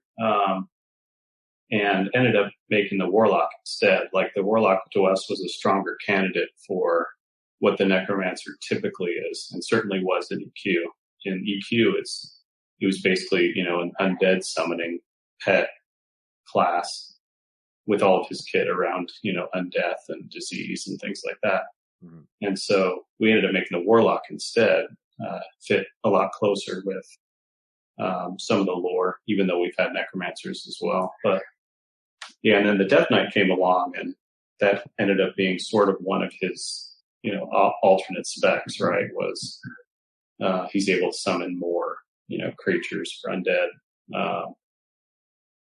even though he's still primarily a heavy armor, sword wielding, in your face kind of guy. So, are there any other classes that people don't whisper about? Because obviously, a few of us do know, as we've just said, Rune Master, Demon Hunter, and when we talk about the Necromancer and things like that, is there anything that got thrown out, even in just a passing whisper on a cigarette break in a lunchroom about, what if we did this class? And it just never went anywhere. Trying to think. Nothing that got any kind of mobility. Right. There was never like, hey, what about the town drunk class? Right. Oh, we did talk about the Bard, and that we would never, ever do it. Oh. I think someone asked me afterwards in the AMA, after it was all over. But Chris Metzen absolutely hates two things. He hates Bards, and he hates Halflings.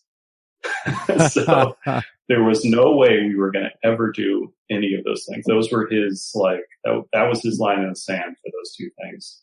No he was bards super allowed. Flexible at almost everything, but you wanted to see him push back on something. Say, hey, we're going to do a bard class. It's going to be great. Guy's going to play music while he's cruising around, and it's going to sing. And he would be, no, absolutely not. Well, people have often said that Paladins, in a way, sort of became what a bard class is to some degree. The auras. The auras, that idea basically comes from the Bard class in EverQuest. And there were other classes in Dark Age that also did it. But you had the song twisting, basically, which was sort of, I don't know if you guys remember that mechanic, but essentially, because of the way they built it from a technological standpoint, you could overlap them, right? And most of us disliked that aspect, that the Paladin would be sitting there shifting his auras constantly, especially with the global cooldown in place, where it was like he would almost have to always just be doing this rather than doing anything else. And we had the tech to very smoothly make it so that you basically just picked one and that was on, and there was no carryover into the next one if you switched them. So, but yeah, basically, as people that played both games, they probably felt right at home playing as the Paladin in terms of that mechanic, having come from the Bard from EverQuest. Is there anything, were you a big, I'm not sure if you've actually gone into it yet, but you just mentioned EverQuest, and what was your experience with other games, or namely other MMOs, prior to coming to World of Warcraft? So my first MMO experience was Ultima Online, which I fell in love with before it was even released, honestly. Like, I read what it was going to be, and I created this whole fantasy about what it was I was going to be in the game before I even really knew what it was going to be. it turned out to be far, far greater than I thought it was going to be. So that game blew my mind from both a player point of view and from a game designer point of view. This was before I was a game designer in a professional sense. But yeah, that game had the most impact on me, more impact than almost any other game I've ever played. Is there anything that game did that you wished was in WoW but just couldn't have been put in there? There's the reason there has never been another Ultima Online is because it was a surprise to most people that were playing it. There were basically two types of players in the game that were wolves and those were sheep. And when you realize that you're a sheep or you're a wolf, you can't go in knowing that you're going to be a sheep, right? It just doesn't work anymore. So that game was only allowed to really happen because people thought, oh, I'm going to jump in, I'm going to be heroic, I'm going to do these things. And then later on, they sort of found out, no, they were just the sheep for the wolves that came along and killed them and took all their stuff, right? And then most people were like, oh, that was a horrible experience, I quit. And so financially, no one wanted to repeat that process. And also sort of everyone in the community was more aware of what kind of games were out there and that they had to be, they would see, oh, it has open PvP, I'm not going to play it. And so every game that tried to be like Ultima Online was basically just a game full of wolves, which is fun, but it's a very different experience. So what Ultima Online taught me ultimately was how important it is to have the world be a place that you can live in and interact with on a consistent basis, both with other players and the world itself, right? And this is a term we use in that Alan Adham coined called the world is toy, right? A big part of making an MMO is the social connectivity or social collision and making sure people want to hang out in the world because it's fun to just interact in it and be in a sandbox type environment with lots of toys that you can run around and do stuff with. Until your friends log in is really important because if you spend an hour and you're not having any fun with the world, then you log out and then your friend gets on and he sees you're not there, so he logs off, right? But if you're always there and you're living in this world, then the connectivity happens more naturally. And then you can go and do and have great, better times with actual friends that are logging in and go play together. So that was really important to us, making sure people didn't just play it, but they lived in it and they wanted to hang around. And a big part of that was how do people interact with the world in a way that makes it entertaining. And so, and Ultima Online was that was the whole game essentially at the start was you could just interact with everything. You could use anything on anything else and just see what happens. And so it was this giant sandbox or giant toy box, which was really important. It also taught me the value of social experiences that aren't good, that don't leave you going, oh, that was amazing.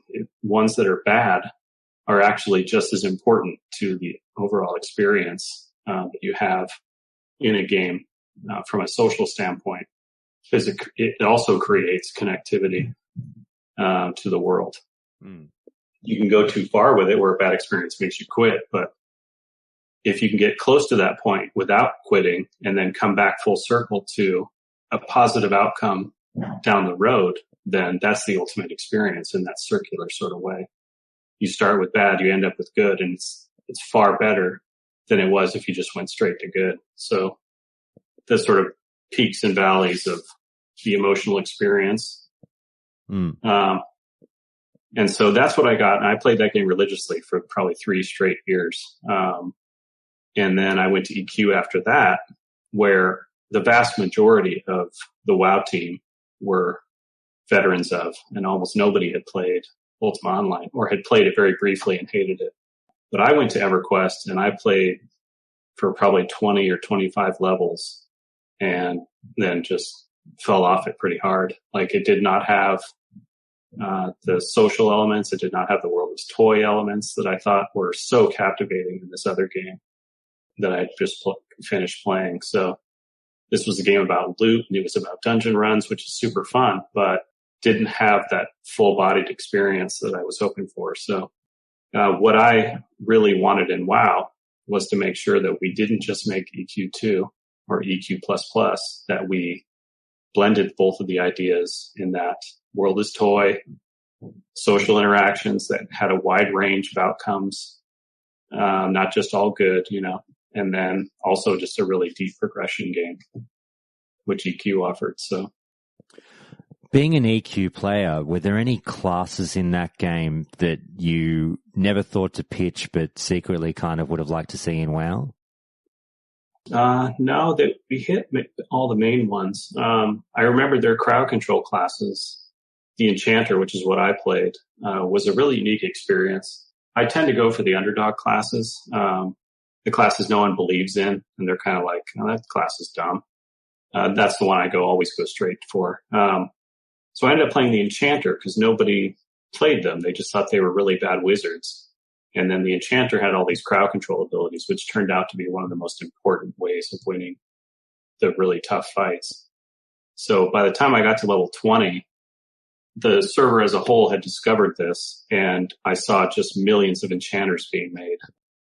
And, but it was an interesting experience because every time I jumped into a group, I had to explain to them how my crowd control worked, how it was important to the group, and not break my CCs, right? Which, as anyone who's ever played, an MMO, there's always that learning period of, hey, stop hitting my sheep, right? Yeah.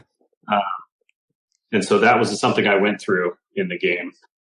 And one of the reasons that we made crowd control things change into sheep, for example, was so that it would be super clear, hey, this is a thing that's pacified at the moment. Don't hit it. Just let it wander around and focus on other things. So that process wouldn't be as difficult for, teaching people. You could just say, don't hit the sheep. I also played Dark Age of Camelot a fair bit, quite a bit. Okay. Did you enjoy that one? That one was awesome. I did quite a bit. The PvP was obviously built upon quite a bit more. I talked in the AMA about the importance of PvP with Alan Adham, and then after that moment, Dark Age came out, and I got him to play with me in Dark Age so that he could experience some of the PvP elements I was talking about.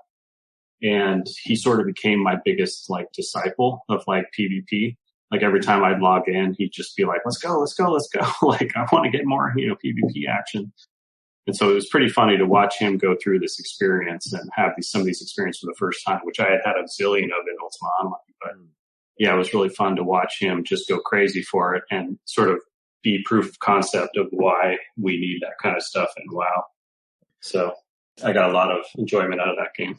You're probably being, and I completely understand sort of the reasoning behind it, but you might be being a little bit humble when you sort of gloss over the story with Alan, and you did go into it in the AMA, but I guess I'll start with this way. You were obviously quite the proponent for PvP in WoW, and we've heard now from all the developers that I've spoken with have said that, and Bo actually told, he was quite funny when he described it, but, some of the arguments that would happen during early development, and I asked the tongue-in-cheek question of, we talking like the Anchorman level fight of tridents being thrown around when you're talking about whether or not, because he was talking about the argument of instanced versus non-instanced dungeons in the game. So he did a great diatribe on that one about not having the EQ style lockout type dungeon that could only be accessed by one group at a time.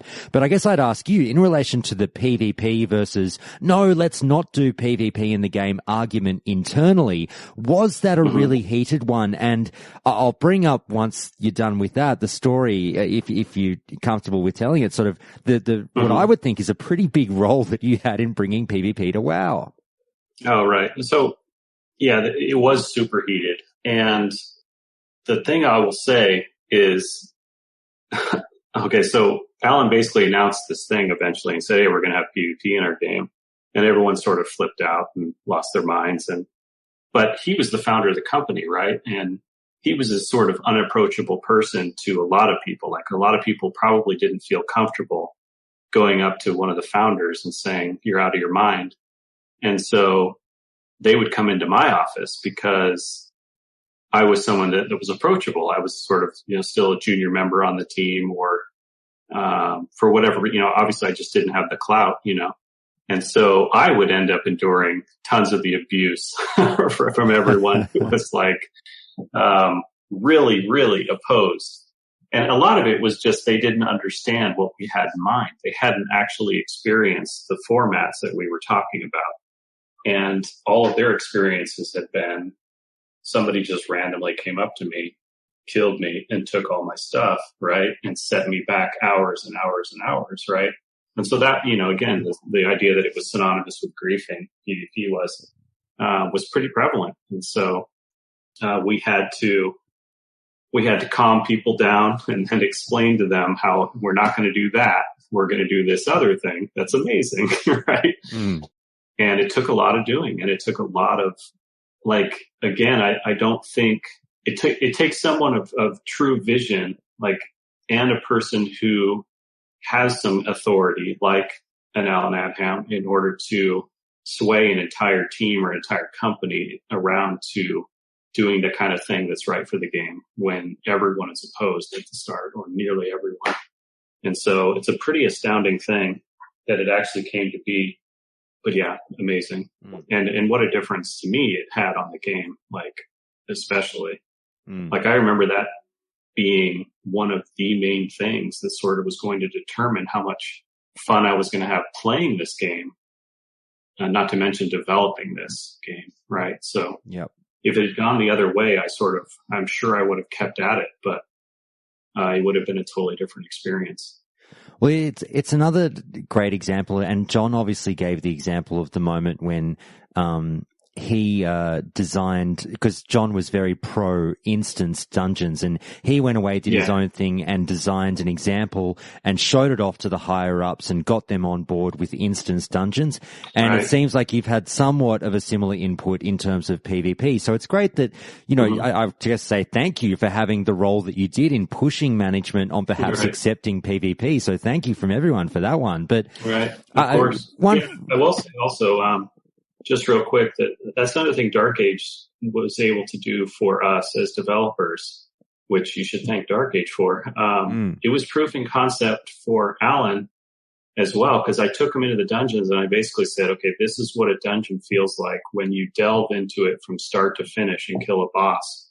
Because previously the style was the EQ style, which is you fight your way to a specific spawn, and then you camp there and kill it over and over and over and over until everyone gets the gear they want off that thing, which to me was dramatically less interesting than punching your way through a dungeon, always pushing forward and moving, never static, and getting to the end of the boss and then celebrating and being done with that whole experience. And so that was something we actually acted on in Dark Age.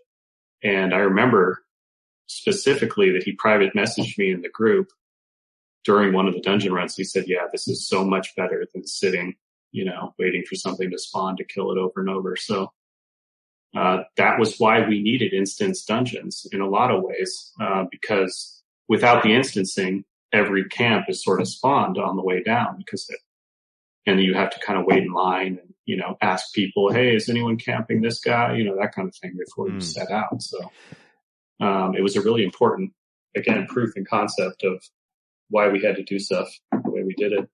I'm really intrigued by the battles, the battle royale over certain decisions that went into the game. And I can only picture the kind of heated discussions that took place over at Irvine at the time, but not to throw anyone under the bus. I do remember killing someone with a trident. Yeah. So. Well, that's what I was going to say do you recall, not to throw anyone under the bus, but, is there one member of staff that you would say was the, Brick Tamlin of the group walking through the room with the grenade, just screaming? Actually, John was good at that. John Stats. There's another guy who was Roman Kenny, who was very opinionated, but also good natured about everything. I had a funny feeling you'd bring his name up. Yeah, he was, still is, I'm sure, just so great at bringing humor to that sort of environment where everyone's really serious about things. Well, now that's you, Bo, and John who have raised Roman, and I can hear the way you talk about him like he's such a character. He's someone, I mentioned this to Bo as well. I'd love to get him one day, but I know he's still with the company. Right. He was also our my go-to guy for broken Warlock mechanics. Like if I ever put anything in the game that was too powerful or I didn't see what was going to happen, it was like Rowan would come to me the next day. Yeah, I just pulled the whole zone and dotted them all down at once. So he was that guy that could break everything that I made before it went out the door, usually. So you can thank or blame him for not allowing too many exploits regarding the Warlock from getting through. All right. Well, we'll have to try and get Roman on the show one day to come in and do his brick impersonation holding a grenade. So right. We'll see how we go. Now, do you recall, were there a lot of people? Well, actually, no, forget about that. I was going to say, how were the camps divided? Who was anti-PvP, but who was pro-PvP? But I don't want to throw anyone under the bus. It's all good. It's done and dusted now. So moving on, I guess I'll ask this one. And this is the last question I've got for you before I really kind of change tact towards the classic, discussion to finish off the interview with. Now, you've got a couple of items that you're, immortalized in the game with. We've got the Staff of Jordan in vanilla and then the Sash of Jordan later on. How does it feel to have items kind of, dedicated to your name in the game? It's pretty cool. The ones I'm most proud of, though, are the Penelope Rose, which is a trinket out of Stratholme. That's for my first daughter. Oh, lovely. And then we also have the Twin Star, if you remember, is a set which is for my twin daughters that came after Penelope. So Charlotte's Ivy and Lola's Eve, which are their names. See, it's lucky that I don't have anything named, that's near and dear to my heart in the game, because it would be something like the 3 a.m. kebab. Right. All right. Yeah. Well, look, what we'll do. And Watcher Jordan is also named after me. A lot of the Watchers, of course, along the Stitches Road. But for whatever reason, it ended up that Stitches almost always died before killing Watcher Jordan. Like that was because he was close enough to the town that everyone would see, oh, he's fighting him. Let's all go out there and finish him off, right? So he almost always got stopped at Watcher Jordan, just as it managed to work out. So I was always kind of half proud of that as well. Like, yep, he's not getting past me unless nobody's on, nobody's there to see it happen. So good stuff. All right. Well, look, I want to change, like I said, I want to change tact a little bit here and really finish strong with the conversation that I'm sure a lot of listeners have been waiting dutifully for. They're sitting here going, come on, Josh, you're the Classic podcast and you haven't said anything about Classic yet. And as I do, I save the best for last. So, Kevin, I've got a number of questions about this one. Now, I'm not sure if you have been keeping tabs of the news the last few days, but we've had actually a few significant developments with Classic, and Blizzard has come out and announced that, hey, everyone, you're getting a playable demo of Classic at BlizzCon this year. And not only that, if you buy the virtual ticket, we're also going to give it to you at home. And that is news that just absolutely blew people away, considering we've been waiting for such a long time for something like this. And I guess we'll just start there with the news about, that demo. And I would just ask, in terms of, because I asked Bo the same question, in terms of there being a demo available now, what would that make you think in relation to the availability of the availability of Classic WoW and its release date? It's hard to say. Yeah. Fair enough. I couldn't accurately predict because I don't know what the demo entails, like how much you're allowed to see in it. How much is cordoned off, sort of thing. Let me give you the details. So we're getting 2 zones, and the speculation is rife because they've told you getting 2 iconic vanilla zones, 1 Horde, 1 Alliance. You'll get the opportunity to kill some Defias and some Quillbore, and maybe spend a talent point or 2. So everyone is pretty much speculating that that's more than likely going to be Elwyn Forest and Durotar. Some are saying it might even be Westfall and the Barrens, but Bo made a really good point about it perhaps not being Westfall and the Barrens, given that the Barrens is so huge and, with like 3 times the content of Westfall, it's more than likely just the starter zones, which I do tend to agree with. So if that adds a bit of context for you, and they're just going to make those zones and nothing else available. So Hogger is the raid boss? Pretty much. All right. I'm not sure why they would say only those 2 zones. I don't know if that's something like there are technical issues with on a zone by zone basis that they're trying to resolve, or they just only want to give people a small little taste. I don't know sort of what formulates their plans on how to release the demo in the way they did, or why. So yeah, it's really difficult for me to predict what that means for the future. I also just have no idea what they plan to do as far as its release. Is it simply going to be sort of what people expect, which is fire up the old servers, get them working, and let people enjoy it? Or are they going to have an extra layer on there? Are they going to have those extra couple of things that make it really shine as its own thing, so. Well, that's the next question that comes up, and I'm not sure if you have an opinion of your own on what Blizzard could potentially do in terms of, there's been a lot of argument with changes versus no changes. Are we getting a carbon copy of the game as it was, or are they going to mix it up a little bit and optimize it in the way it should have been? Right. What do you think we might get?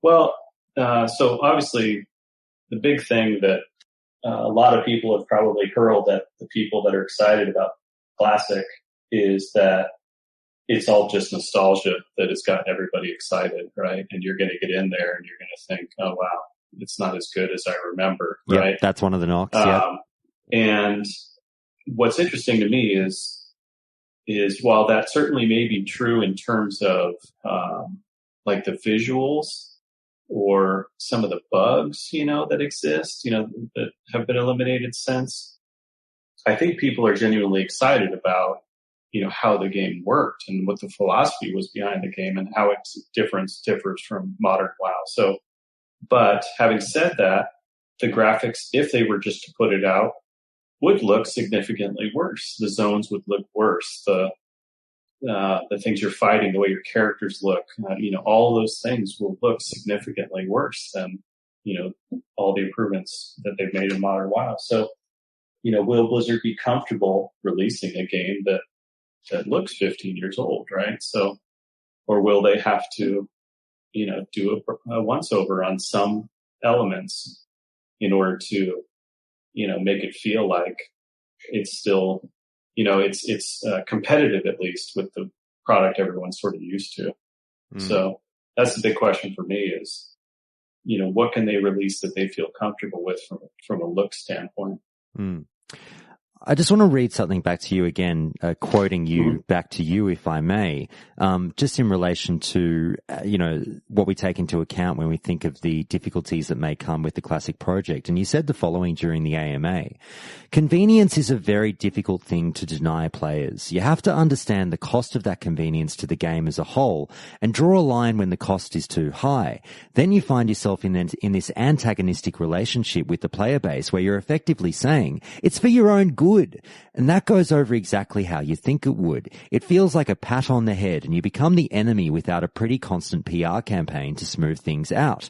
Not all game designers are PR magicians though, so many, myself included, can just end up sounding really condescending and egotistical in their postings. I guess what I mean by this is it's easier to just buckle and give them the convenience they want and damn the cost. So the reason I'm reading that back to you is when we talk about nostalgia and Classic and the grind that it was and the lack of quality of life additions that were made to the game later on that so many people enjoy now, do you feel that Blizzard would be more inclined in this day and age to tinker with the game to give us that convenience that people may want? Yeah, that's another tough one. I think... So there have been a few big things that have changed WoW over the years, from modern WoW from Classic. And a lot of people, I think, are interested in Classic WoW because they liked how it was before some of those big changes were made. And I bet a lot of people can't even put their finger on what those changes are. There's just a feeling about, wow, the game was better then, or than it is now, or for some people, it's the opposite. No, the game's way better now. And so this idea that they're giving back this old version of the game has to mean that they're more comfortable with not making too many changes, right? Mm-hmm. And just letting people have the thing that they've been asking for. And then you'll now get once people start playing it, you'll get a whole new, list of demands basically from the player base. It says, well, you have to at least do this and you have to at least do that. Yep. And it'll be really interesting to see how they respond. It's like, well, okay, I mean, one approach could be, no, this is the thing you wanted, and so this is what we're giving you.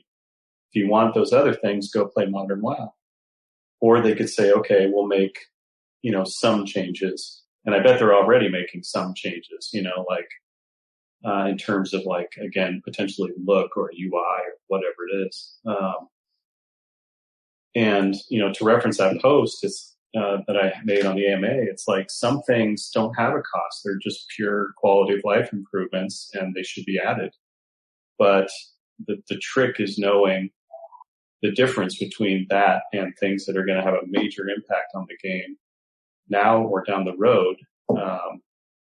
That's going to cause a lot of change, and the kind of change that, if you look at the history of WoW, has created this environment where people want Classic back. So I don't know. It's going to be a really interesting thing to see how it pans out. No doubt. Now, if I can just go down the line of perhaps Blizzard's bringing the game to us eventually, and how this has all come about and the history behind it. I'll quote you a bit of Bo and for your comment, and I'll have a question that follows this. So Bo said recently in the AMA, just in regards to playing Classic and talking about, people obviously ask you guys, do you plan on playing Classic? And he said, I'll definitely give it a whirl. With that being said, I probably won't do it for long. Once the grind hits around the mid-30s, I'll probably return to a live WoW. Plus, I'll probably miss all of the modern LFG, LFR stuff and battle pets. I love me some battle pets.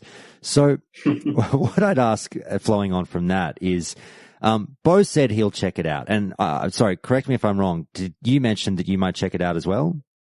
Oh, for sure. Yeah. Okay. So you guys who worked on the game, you might be interested to at least, give it a go and see how it is. But it may be the case that it's a bit more of a short-term interest, as Bo has suggested. And is it the case that people who worked on the game seem to love the game as it is now, which is fine. I do not begrudge people at all for loving the game for what it is now. Millions do. But as the game evolved, was anyone at all muttering at lunch around the Blizzard campus that they secretly preferred the game as it used to be? Was there any internal love for Classic, 5 years ago, 10 years ago, anything like that? I left the company before Cataclysm, but there were several changes that I argued pretty vehemently against, but went in anyway. Right. Quite a bit of my influence had waned by the time, in the year or so before I left. And what were those changes? Gosh. One was a cross server, battlegrounds. Yep. Grouping in general, yep. Yeah, the looking for raid, looking for group, cross-server stuff. That's more what I was concerned about. The cross-server battlegrounds I thought was okay, but still problematic. Flying mounts in zones was another thing I argued against. I had played City of Heroes, and I played characters and had a lot of fun with them until about level 12 or 14, where you get your first movement power in that game. And if you took flight, you just kind of flew over everything in the zone.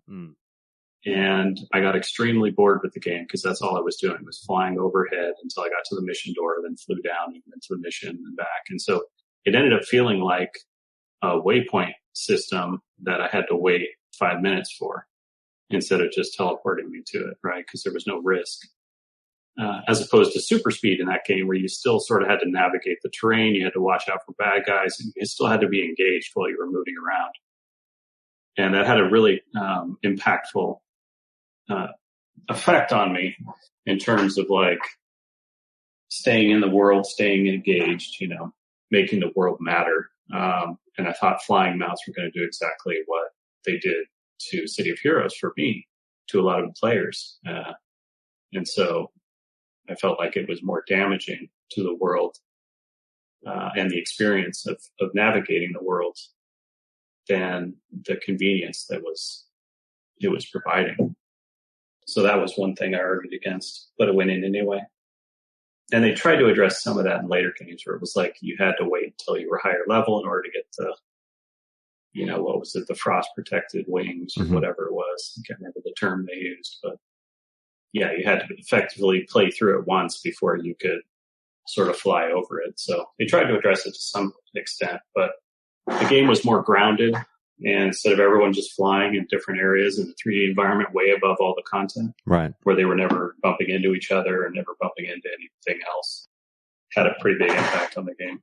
So flowing on from those changes that you were against, is it still fair to say that for the most part, the sentiment around Blizzard was, and this has got to be the case, obviously, with an MMO, always looking forward, never looking back. No member of staff ever really was particularly, I mean, I'm generalizing massively, obviously. I don't mean to put words in anyone's mouth, but what I'm saying is, was there water cooler talk about, man, I really loved the vanilla days?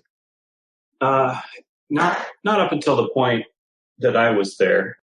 It's possible it's happened after I left, but I think a lot of the big change, like the changes to the talent system, the changes to the philosophy, like sort of all hit the ground running after I left. Like I did feel like in a lot of meetings, I was arguing restraint or, caution in a lot of cases, as people wanted to push forward. And then, and then once I was gone, those decisions were easier to just keep pushing forward on. So, it was a newer development team by then. A lot more of the old timers or the people that had been there from the beginning had moved on to other projects or left the company. And so, and they had, and the people that still were there had different perspectives on what they wanted from the game. It's important as a developer, especially as a designer, to make something that you want to play. That's where your passion is, and that's what makes for a good game at the end of the day. And if you've been in WoW and playing WoW for, let's say, 6 years or 8 years, then you've made all your social connections. All you really want to do is log in, hit the content, and log off. And so that was the sort of the mindset of a lot of the developers there and a lot of players as well that had been in the game for a long time. And so that was the group that was being served, and it was being served by a group that felt the same way in a lot of ways. So there were very few people on the team that were still soloing, still leveling up, still making fresh, social contacts, doing all the things that we made sure had room to happen and breathe and occur naturally in the original game for that original group. So if anyone was coming late to the game was just very different by then and didn't really accommodate them as well. So fair enough. It's a very natural progression for the design philosophy to change. And without, sort of people that have been there from the beginning to remind everyone the philosophy, everyone would just think, yeah, this is just better. Let's just make it faster. Let's streamline this. Let's, let people get in and do what they want and log off. But that was not the goal of the original WoW. The original WoW was the exact opposite. Keep them entertained long enough by themselves for their friends to log in so that they could go do something together or make those social experiences happen. And so, again, it's a natural evolution, but an unfortunate one for anyone who didn't catch that initial wave and tried to come in. And I think that's a lot of the reason people want to go back and play Classic is because they missed that wave. Some people just remember it, want to go back and keep playing that game. But I bet a lot of the people that are excited that you talk to are people that want to experience what a lot of us got to experience right out the gate. I've no doubt. That next generation. Absolutely. Now, you're doing so well. I promise we're almost at the end now. Just last few questions, just a classic related. Okay, fantastic. Again, I don't expect you to necessarily have heard. I'm not sure how closely you follow any of this classic news, but there was also just in the last 24 hours, kind of, even though it's a post from a few days ago, something that got the community buzzing was a purported leak. And we take all of these always with a huge grain of salt, obviously, when it's completely unattributed and just, I know someone in the know and here's what they said. Problem is, well, not problem, but a lot of the things they said seem to make a lot of sense to the community. And I put a lot of these to Bo, and Bo said, you know what, a lot of this kind of is on point and makes sense, except for one particularly noteworthy one that seems a bit odd. But anyway, I'll just put a couple of these points to you and just see if they sound like a possibility or complete horseshit. Now, they mentioned that they're in their leak, they're saying Classic will not have a long beta phase. Would that sound like something that could be possible from your perspective? No. The only situation I could imagine where it doesn't have a long beta phase is if everything just works perfectly, right? But Blizzard's track record is when it's ready, and if it hits the ground and there's a ton of problems, they're going to take as much time as it needs to fix those problems, get it ready. And so, if they're literally just sitting on a perfect product, then they'll go ahead and advance it, to the next stage ASAP. But I cannot imagine it's going to be a perfect thing when they put it up. So it wasn't a perfect thing back then. So, in terms of like bug count, like we released with bugs, obviously. Yep. And, what's going to be their threshold for releasing the re-release, as far as bug count. So who knows? But I can't imagine it goes so smoothly that it's just, 2 weeks, we're ready. Right. Now, they also mentioned that the size of the current team working on the game is 17 developers. Would that sound too big, too small, or just about right? It's hard to know without knowing what the technical things are. I'm trying to remember how big our programming staff was, but it also, it helps answer the question of, well, how many artists do they have on it? How many level designers that are polishing a few things here and there? Are there any UI people working on polishing things here and there? Or is it just all technical issues that they're trying to work out?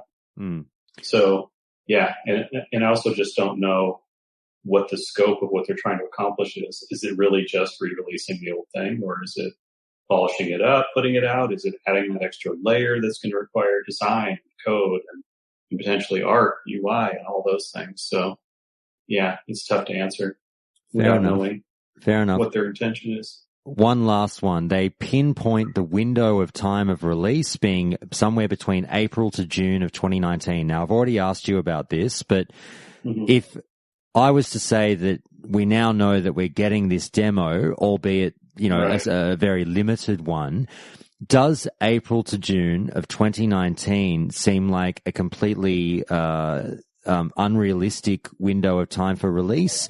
Or would you say, you know what, maybe actually if we're getting a demo now, it's possible? Yeah, I wouldn't say it's unrealistic. I wouldn't say that at all. Okay.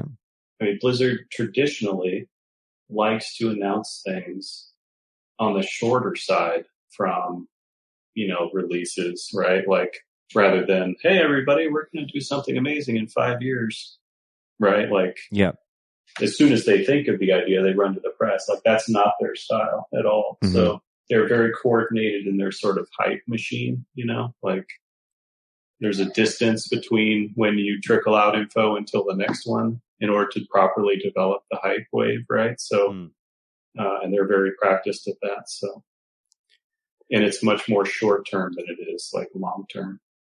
Now, I'm not going to hold you to anything, but if I had to get some kind if I got some kind of reading of the temperature from you in regards to the potential success or failure of Classic WoW, what would you guess is coming our way?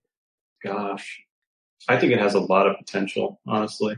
So in terms of like when I left, we were still at the sort of peak of 12.5 million subscribers.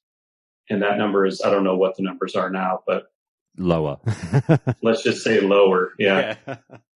I bet there's just a lot of people that would play a game like this if it were more accommodating to them, if it were designed for them.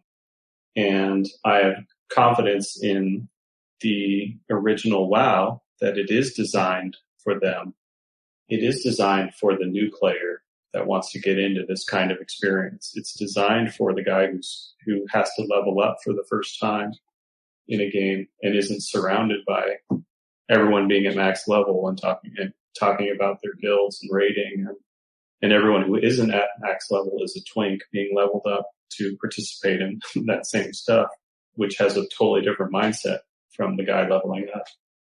And so if I'm right about those two things, that more than a few people are excited to play in a game that's designed for them, and confidence that classic WoW is that thing, then I think it could be extremely successful and has tons of potential.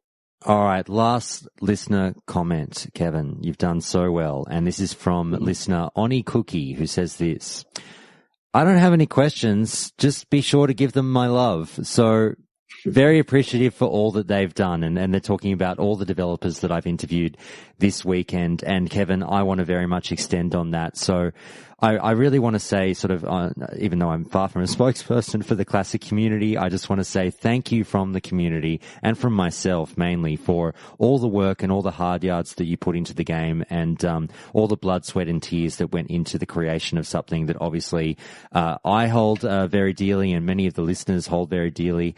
And, and thank you for coming on the show as well and taking all this time out of your weekend for myself and the listeners. It's been my pleasure.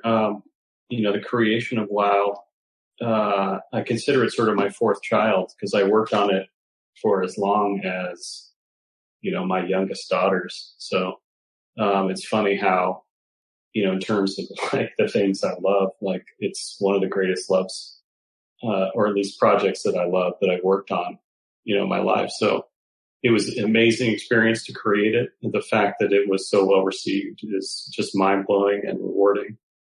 And I couldn't be happier. And this whole classic thing, which you guys all demanded, I need to thank you for, because it's helped me reminisce and reconnect with those amazing feelings of the whole process of making the game and its reaction to it originally. And, the kind of thing that I've been very distant from, for several years now. And now I'm able to reconnect with that, experience. And through, some of you are fresh and some of you are, old school and were there originally. But, it's been an amazing ride just to be talking about it and sharing some of the memories and experiences the first time around. So thank you for revitalizing the interest in it from Blizzard so that I could ride some of that wave as well. I appreciate it. Thanks, Kevin. Now, the last thing I'll actually just say is, in describing World of Warcraft like a child, does that make for awkward moments with the kids when they say, Daddy, Daddy, which of us do you love the most? And you answer, World of Warcraft. I haven't tried that one yet. I'll have to do that. Yeah. All right. Well, look, please do plug yourself again. You mentioned that you're trying to get, your Twitch channel pumping. So tell the people where they can find you and when. Yeah, so I'm on twitch.tv/failureanalysis. I stream almost every night. Right now I'm playing a lot of Blood Bowl, but I do intend to add a wider variety of games. I love strategy games and RPGs. And I like to get into the systems and the mechanics of them and talk about game design while I'm doing it. And also just sharing the same passion that so many of us have, which is just playing cool games. I will almost certainly check out Classic WoW, and I'll probably stream it at some point. And so what I was thinking was, just kind of giving behind the scenes commentary to the Classic WoW as I play it, and provide insight into some of the things I see and why we did some of the things. So I'm excited. I'm expecting that to be pretty interesting and fun. But yeah, come check me out. Failure Analysis. There you have it, everyone. If you want to thank Kevin for all his work and what was a heavy hand in creating the game that you have now come to know and love, go and throw him some love over at Twitch and hang out with Kevin when he streams. And look, Kevin, I'll leave it there. Thanks so much again, mate. I'll have to stay in touch and get your take on anything that might come up in the future. But thanks once again. I'll talk to you later. Yeah, sounds great. Thank you so much for having me. I'll talk to you later. Take care. And that's the call with Kevin Jordan, and thank you so much again to Kevin for taking that time out for Countdown to Classic and its thousands of listeners worldwide. I hope all of you enjoyed that chat as much as I did, and perhaps even learned a thing or two that we didn't know already about the making of World of Warcraft. Countdown to Classic has more developer interviews coming in the next 2 episodes of the show, when I sit down with Bo Bell and Alex Brazzi, and both of those are great chats, which I'm really looking forward to getting to you, so stay tuned to Countdown to Classic for those soon. But with all of that out of the way, let's hear a few fun stories about World of Warcraft from the listeners in today's Memory Lane.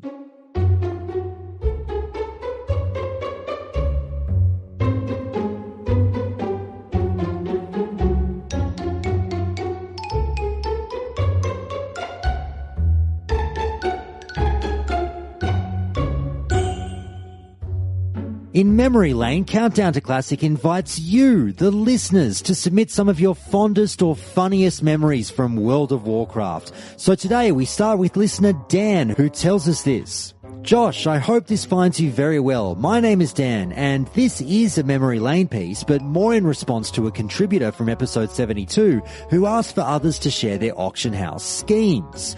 I played WoW Vanilla through Mist, and here is a memory from TBC.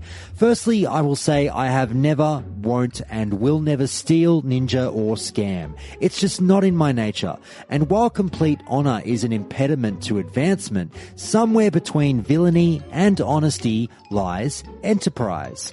I played a rogue, after all. And while scams typically victimize the virtuous, my scheme only worked on the dishonest. That's the beautiful part. A poetic justice, perhaps. The plan was simple. I took an undesirable BOE gear piece that was either hard to sell, that would sell for very little, or both. I forget which it was in particular, but it was an epic I received either as a drop or something I bought on the cheap. I placed it on the auction house on an alt character for a price I would not ordinarily get, but that's not astronomical. I logged over to another character, not my main, as to avoid any unwanted repercussions on my reputation. I went to Shatrath, a city with access to trade chat, but has no auction house. Thus, feigning ignorance of what was on the auction house, being in Shatrath as I was, I said in trade that I was looking to buy said item for X amount of money, a decent percentage over what I listed it as on my alt. A couple of honest folks kindly whispered me that it was available for less on the auction house. Others messaged me with the same, but also added that I was a moron. Finally, a couple of minutes later, I got the whisper. I suspected that, given the delay, this person had been mulling over the scheme in their head, went to go and buy the item and retrieve it, etc. I could practically hear him thinking, this sucker doesn't know he can get it for less, so why don't I buy it, flip it to him, and make 50% on my money in 2 minutes? Thus, preying off his greed, I agreed to meet him and buy it. I forget if I conveniently disconnected or happened to change my mind at the last minute, but I left him holding the gear. I logged over to my bank alt and sure enough I saw the pending sale on the auction house, the sale in his name. I had a nice little chuckle when I finally received the gold and sent it over to my rogue later on. In fact, I remember popping Vanish in front of the mailbox after collecting it, a little homage to my deliciously rogue-like deed. I taught someone a lesson in deviousness, all the while making a nice contribution to my epic flying fund. Thank you very much for that one. I quite enjoyed that. Now we've got this one from listener Forbes, who tells us this. Hi Josh, love the show and I hope I have many more episodes to look forward to in the future. Anyhow, I have a bit of an odd submission to make to the Memory Lane segment. I understand if you want to keep things the way they are and leave this kind of submission out, but it's something I'd like to say.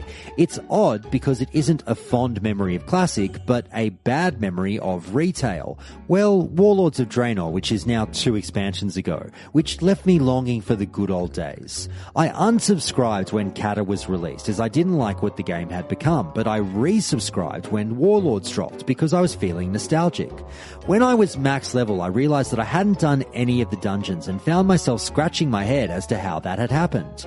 I decided to use Dungeon Finder to do one, but I felt weird about going into a random pick of a dungeon completely unfamiliar with any of them. However, the game incentivized doing a random dungeon instead of choosing one by way of extra loot. And I wasn't going to try to learn the mechanics of every single boss encounter from every single dungeon on Wowhead beforehand, as I knew that 90% of them would be very basic. So I just joined the queue and found myself in my first 5-man dungeon of the expansion. Being used to the way things were in vanilla, I introduced myself in party chat. No reply. Then I quickly explained that I had recently returned to the game and I was a little rusty, and asked for the group to pause and let me know if any of the bosses had mechanics that weren't straightforward tank and spank. No reply. Then the group starts tearing through the instance. I have no time to look around and even take in what's happening, but it all went pretty smoothly and I had no issues keeping everyone alive. I was a holy paladin. Eventually, we get to the one boss that actually required a bit of footwork, as he used an AoE that was capable of wiping the group if you didn't stand in the right place. And I get us wiped. I honestly can't remember the last time I had that much abuse thrown at me. It was awful.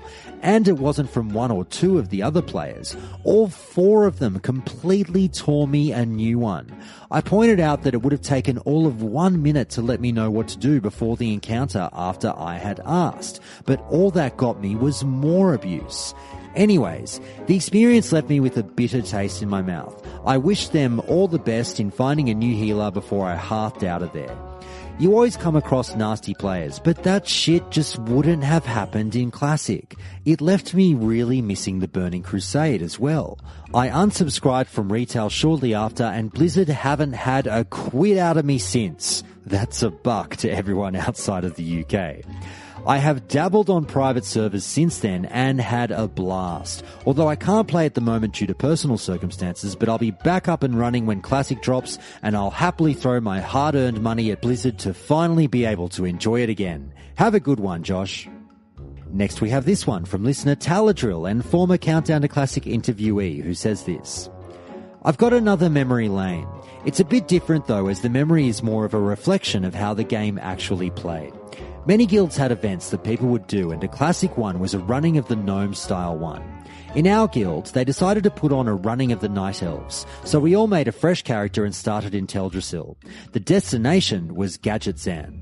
It was quite the trek, but of course fun, as any event like that is. But that's not the story. That's simply the backstory for why I had a level 2 Night Elf in Tanaris.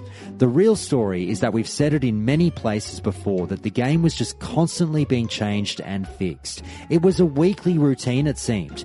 Quests were bugged. Buzzbox quest, anyone? Classes were bugged, stuff was being added and removed all the time. So anyway, I was just finishing my race and saw a LFM for Zul'Farrak. This'll be fun, I think. Let's see how long I can get in that group before they notice that I'm not even close to a real level. So I asked for an invite, and they invite me right away, and then see that I'm level 2. Busted. Well, I countered by saying that my character was bugged and that for some reason my level was being displayed like that all day for some reason. They bought it without a second's hesitation. We gathered a group and I promptly got a port to Ironforge. The story isn't terribly crazy or hilarious, but it made me think recently that if someone tried a lame excuse like that these days, that it would get laughed out of the room. Scratch that. No one would bother to make such a phony excuse. But yeah, the game back then was that bugged. People weren't surprised about problems like that at all because it was just a daily occurrence.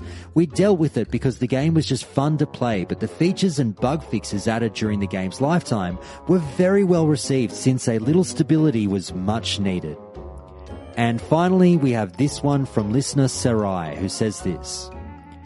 During the first month or so of vanilla, barely anyone knew what they were doing. I was a mage going through Gnomeregon. We'd just killed a boss which dropped a main hand sword called the Electrocutioner Leg. It had no beneficial stats on it, just a chance on hit effect to deal extra nature damage. I sat there as everyone else passed on it. I looked at my own gear. I had a cruddy staff with barely any stats, but I did have a pretty spiffy offhand with good stats in my bag.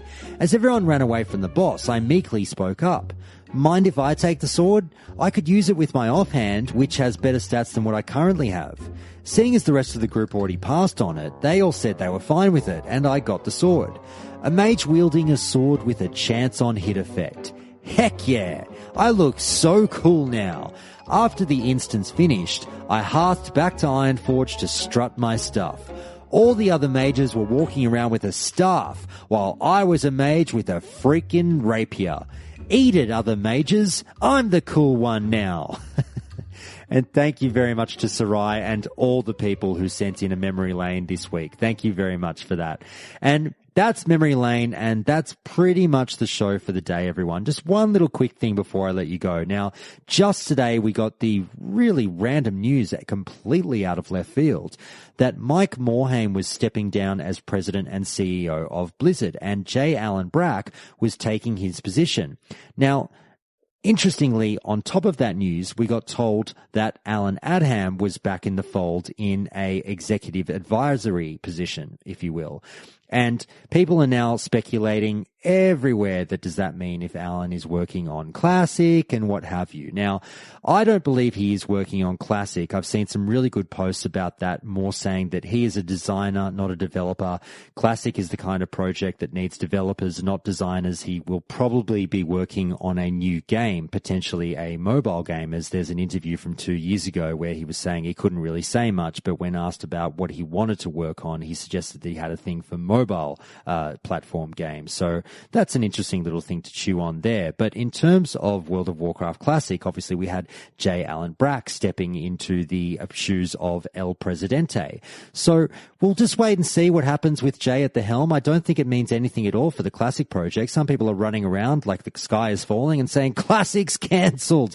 And I'm sure that's, somewhat being done tongue in cheek, but I have no concerns whatsoever for the Classic project this deep into it. But people are now speculating what that means for a potential Burning Crusade Classic or Wrath of the Lich King Classic, or just Blizzard's attitude towards classic or retro gaming in general and taking a step back into the past. I'm not overly concerned still, because I'm still very much of the opinion that the success financially of Classic is what will determine whether or not we get those further steps later down the road. You, the user, has the say here. The player base will determine whether or not we get those follow-ups, because if Classic kicks ass financially, I can assure you it will need more than one man saying, I don't want this to happen, to convince the shareholders not to do it, because there'd be a little bit of pressure there. But anyway, that's just my take. I just wanted to touch on that quickly. I look forward to seeing what Jay can bring to the future. I don't think it's all doom and gloom as much as everyone else says. Let's wait and see, and just give the guy a chance to sort of do something before we shit on the parade. But then on the other side of the coin, huge congrats obviously to Mike Morhaime. He had an absolutely phenomenal run heading up Blizzard for so many years now, and obviously was at the helm for so many amazing projects. And you can see all of the Blizzard staff absolutely speaking in reverence for him, blowing up on Twitter now, saying how much of an amazing person he was. And I'm sure that with this many stories coming out, there's no doubt that's the case. So enjoy retirement or semi-retirement, Mike. He's going to be staying on as a somewhat of a, again, advisory role in a way. But I still hope he's at BlizzCon. I'd love to say hello to him. So let's see what happens. But anyway, bit of news there. But with all that said, that's the show for the day, everyone. Please do tune into my Twitch channel. That's at Countdown to Classic on Friday evening at 6 p.m. Eastern Standard Time, as I'll be chatting BlizzCon predictions on a group call with Countdown to Classic Discord mod Palfurus, who'll be at BlizzCon with me, and two mysterious AAA game devs with their thoughts on what's to come at BlizzCon. Now, just before I let you go, I just want to shout out to some very dedicated patrons of Countdown to Classic. So shout out to Flozy B, Palfurus, Permadrunk, Rarebit, Romani, The Anton, Wilson Ma, and Velarco. Thank you so much for your phenomenal support of the show. Countdown to Classic would not be the same without your support. And also a big thank you to supporters Bossman764, Hurlbert, Good Kisser, Myrtlebanks, Purgatos81, and Zudamos as always. That's it from me for the week, everyone. So signing off from Down Under. Have a great weekend.